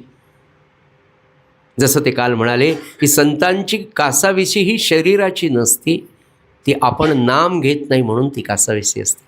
19 ऑक्टोबर 1979 साली नरक चतुर्दशी दिवशी महाराज नागपूरला होते आणि म्हणाले, मी आता माझ्या सद्गुरू रामानंद महाराजांच्या चरणी जाऊन पडतो, मला तिथेच राहायचं आहे. आजही साखरखेर्ड्यामध्ये सद्गुरू रामानंद महाराज, ज्यांना थोरल्या महाराजांनी आणून बसवलं, ते रामानंद महाराज, ते प्रल्हाद महाराज आणि ती जिजीमाय, सज्जन हो, तुमची आमच्या सगळ्यांची वाट पाहत आहे. आपण जाताना फक्त एक शिदोरी घेऊन जा, ती नामाची शिदोरी. त्यांना सांगा, त्यांना सांगायचं आपल्याला की महाराज तुमच्या आशीर्वादाने मी संकल्प केला आहे 1.5 कोटी 3.5 कोटी 13 कोटी. मी तर म्हटलं ना, खाली येऊच नका, 13 कोटीच घ्या, घाबरू नका, करून तेच घेणार आहे. मला सांगा, आजपर्यंत आपला प्रपंच तरी आपण केला आहे का? माझं म्हणून काय, कशासाठी आपण घाबरतोय? आपल्या सगळ्यांच्या घुसा होईल. 50 लाखाचा फ्लॅट घेतला तेव्हा त्याचा विचार आपण केला होता. त्याचं जर नियोजन होऊ शकतं तर 13 कोटी जपाचं होणार नाही का? पुन्हा पुन्हा वयाची अडचण येत असेल तर पुन्हा सांगतो, शेवटच्या 5 ओव्हर्स त्याच्यामध्ये मॅच जर जिंकू शकतो तर 13 कोटीची मॅच. अहो, आपला कॅप्टन कोण आहे? त्याच्यासमोर विराट आणि तो कोण काय, मला तर फारसं माहीत नाही त्याचं. त्यांच्यावर तर विश्वास असावा, का घाबरावं?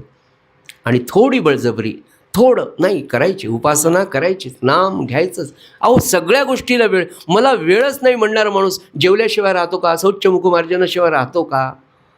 मग नामाशिवाय कसा नाही राहू शकणार? होईल, निश्चित होईल. 5 मिनिटापासून सुरुवात करा, 1 मिनिटं रोज वाढवा, 1 तासापासून सुरुवात करा, हळूहळू 13 तासापर्यंत महाराज निश्चित करून घेतील. हो, अगदी निश्चित करून घेतील. म्हणून झालेली ही सगळी सेवा सद्गुरूंच्या चरणी अर्पण करत असताना पुनश्च एका गोष्टीचं स्मरण करून देतो की दरवर्षी सगळे उत्सव तर सगळीकडे होतात, पण एक विशेष उत्सव साखरखेर्ड्यामध्ये जिजीमाईच्या पुण्यतिथीच्या निमित्ताने आधी 13 दिवसात 13 कोटी जपाचा संकल्प सोडलेला आहे. 4 वर्ष झाले 13 कोटीचा संकल्प असतो. 16, 17, 18 कोटी जप महाराजांच्या कृपेने पूर्ण होतो. संकल्प सुरू करण्यापूर्वी सगळ्याच लोकांना शंका होती की होईल का नाही, पण महाराज, थोरल्या महाराजांनी सांगितलं ना, अरे तुम्ही संकल्प करून पहा. मला एक सांगा, आत्तापर्यंत आपल्याला छोटे छोटे तरी आध्यात्मिक अनुभव आहे की संकल्प केल्यावर झालं की नाही? माझा तरी असा अनुभव की सामूहिक असो की वैयक्तिक असो, संकल्प केल्यावर तो झालेलाच आहे, नवे कल्पनेपेक्षा जास्त झाला आहे. आपला 13 कोटी होणार नाही असं होणारच नाही. आपलीच नामसंख्या इतकी वाढेल. आणि संकल्प केल्यावर काय होतं, जसं कर्ज घेतलं की नाही आपण, अरे थोडे पैसे बाजूला टाकले पाहिजे, थोडे टाकले पाहिजे, ते केलं पाहिजे, ही जशी कणक मागे लागते तशी नामाची सुद्धा आनंदाने लागते. झोप झाला पाहिजे, वाया नाही गेला. ते मी म्हटलं ना तुम्हाला, इतका वेळ आहे.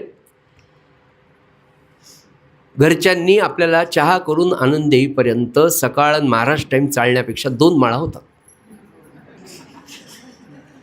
एक ताई होत्या, ताई मला म्हणाल्या, अहो तुम्हाला कपबशीत चहा दिला तर कपातून चहा बशीमध्ये टाकेपर्यंत तुम्ही काय करता?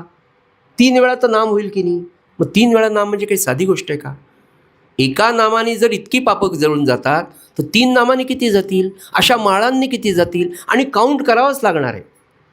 अनेक जणांचा प्रश्न, आता मॉर्निंग वॉकला जाताना आपण काय करतो? काउंटर घेऊन जायचं. काउंटर, माळ हे साधन आहे. एक माळ हरवली म्हणजे काहीच होत नाही, दुसरी माळ घ्या. अशौच असले तर काय करावं? अशौचाने देह जर पर्यंत माळ खराब होणार आहे का? नाही, अशौचात माळेने जप करावं की नाही? अहो, देह जर स्नानाने सजतो तो माळ होणार नाही का? जानेवारी आणि फेब्रुवारी आणि डिसेंबरमधली प्रवचनं फक्त नामावर आहेत. त्यात जानेवारीतली आणि फेब्रुवारीतली प्रवचनं तुम्ही मनापासून वाचा, सगळ्या प्रश्नांची उत्तरे. आणि त्याच्याही पुढे एकदा आदरणीय बाबा बेलसरांशी बोलताना ते म्हणाले, आता शंका किती घेता हो? माझ्यासमोर एक जण आले होते, जोशी नावाचे ग्रस्त. इतक्या शंका त्यांनी बाबांना विचारल्या. ते म्हणाले, आता शंका बंद करा, नाम घ्यायला सुरुवात करा, सगळ्या शंका जातील म्हणाले. आणि दुसरं म्हणाले, नामाला उपाधी लावूच नका. तिसरं म्हणाले, काउंट करायचं का? आपण अरे काउंट, पैसे कसे काउंट करतो आपण? GPFचे इतके येणार, SIPचे इतके येणार, त्याचा हिशोब वगैरे म्हणजे मी म्हटलं ना तुम्हाला 18.15 आणि 18.25 नाही, 18.25च सिलेक्ट करतो की नाही? मग नामाचं काय नाही? आज त्यांनी होतं काय, एका दिवशी 130 माळा जर झाल्या आणि दुसऱ्या दिवशी 50 झाल्या तर लक्षात येतं आपल्या 130 होऊ शकतात. आज आपण आळस केला हे आतून येतं, आपल्या आळसामुळेच 50 माळा आहे. याच्यासाठी आणि महाराजांनी स्पष्ट सांगितले, नाम नोंदवावे. महाराजांनी प्रपंचाचे सगळे निकष नामासाठी लावलेले आहेत. अभ्यासाच्या दृष्टीने म्हणतो बरं, सकारात्मक दृष्टीने घ्या. जितका प्रपंच दक्षतेने आणि आपण हे करतो नव्हे तो अभिप्रेत आहे, सज्जनो तोच अभिप्रेत आहे.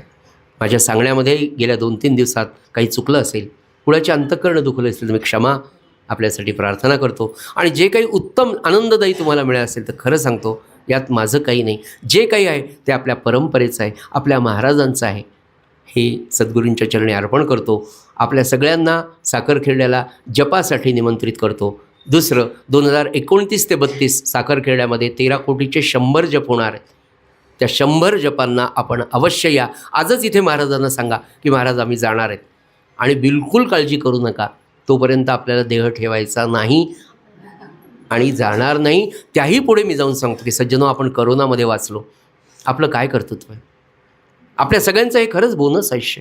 आपण जवळचे आपल्या जवळचे कितीतरी लोक गेले, आपण मागे राहिलो. निदान याच्यासाठी तरी की आपण विशेष कार्यासाठी सांगितलं. येणारं या विश्वावर येणारं 2026 ते 32ची संकटाची लाईन तुम्ही पहा, विचार करा. यातून त्यांनी एकच सांगितलं, जो गुरुकृपे खरी राहील तो या सगळ्या संकटातून वाचेल. मी भीती म्हणून नाही दाखवत तुम्हाला, किंवा मी दाखवणारा कोण आहे, मी पण तुमच्याबरोबरच आहे. आपण सगळेच त्याच्यातून जाणार आहे. येणारा काळ भारतीय आपल्या जागतिकदृष्ट्या सगळं युद्धाच्या उंबरठ्यावर आहे. हे मी सांगायची गरज नाही. कोणत्या वेळेला काय होईल, किती क्षेपणास्त्र त्यांनी तयार करून ठेवली चीनवाल्यांनी. जगाच्या रेशोमध्ये आपल्याकडे काय आहे, तरी खूप छान आहे.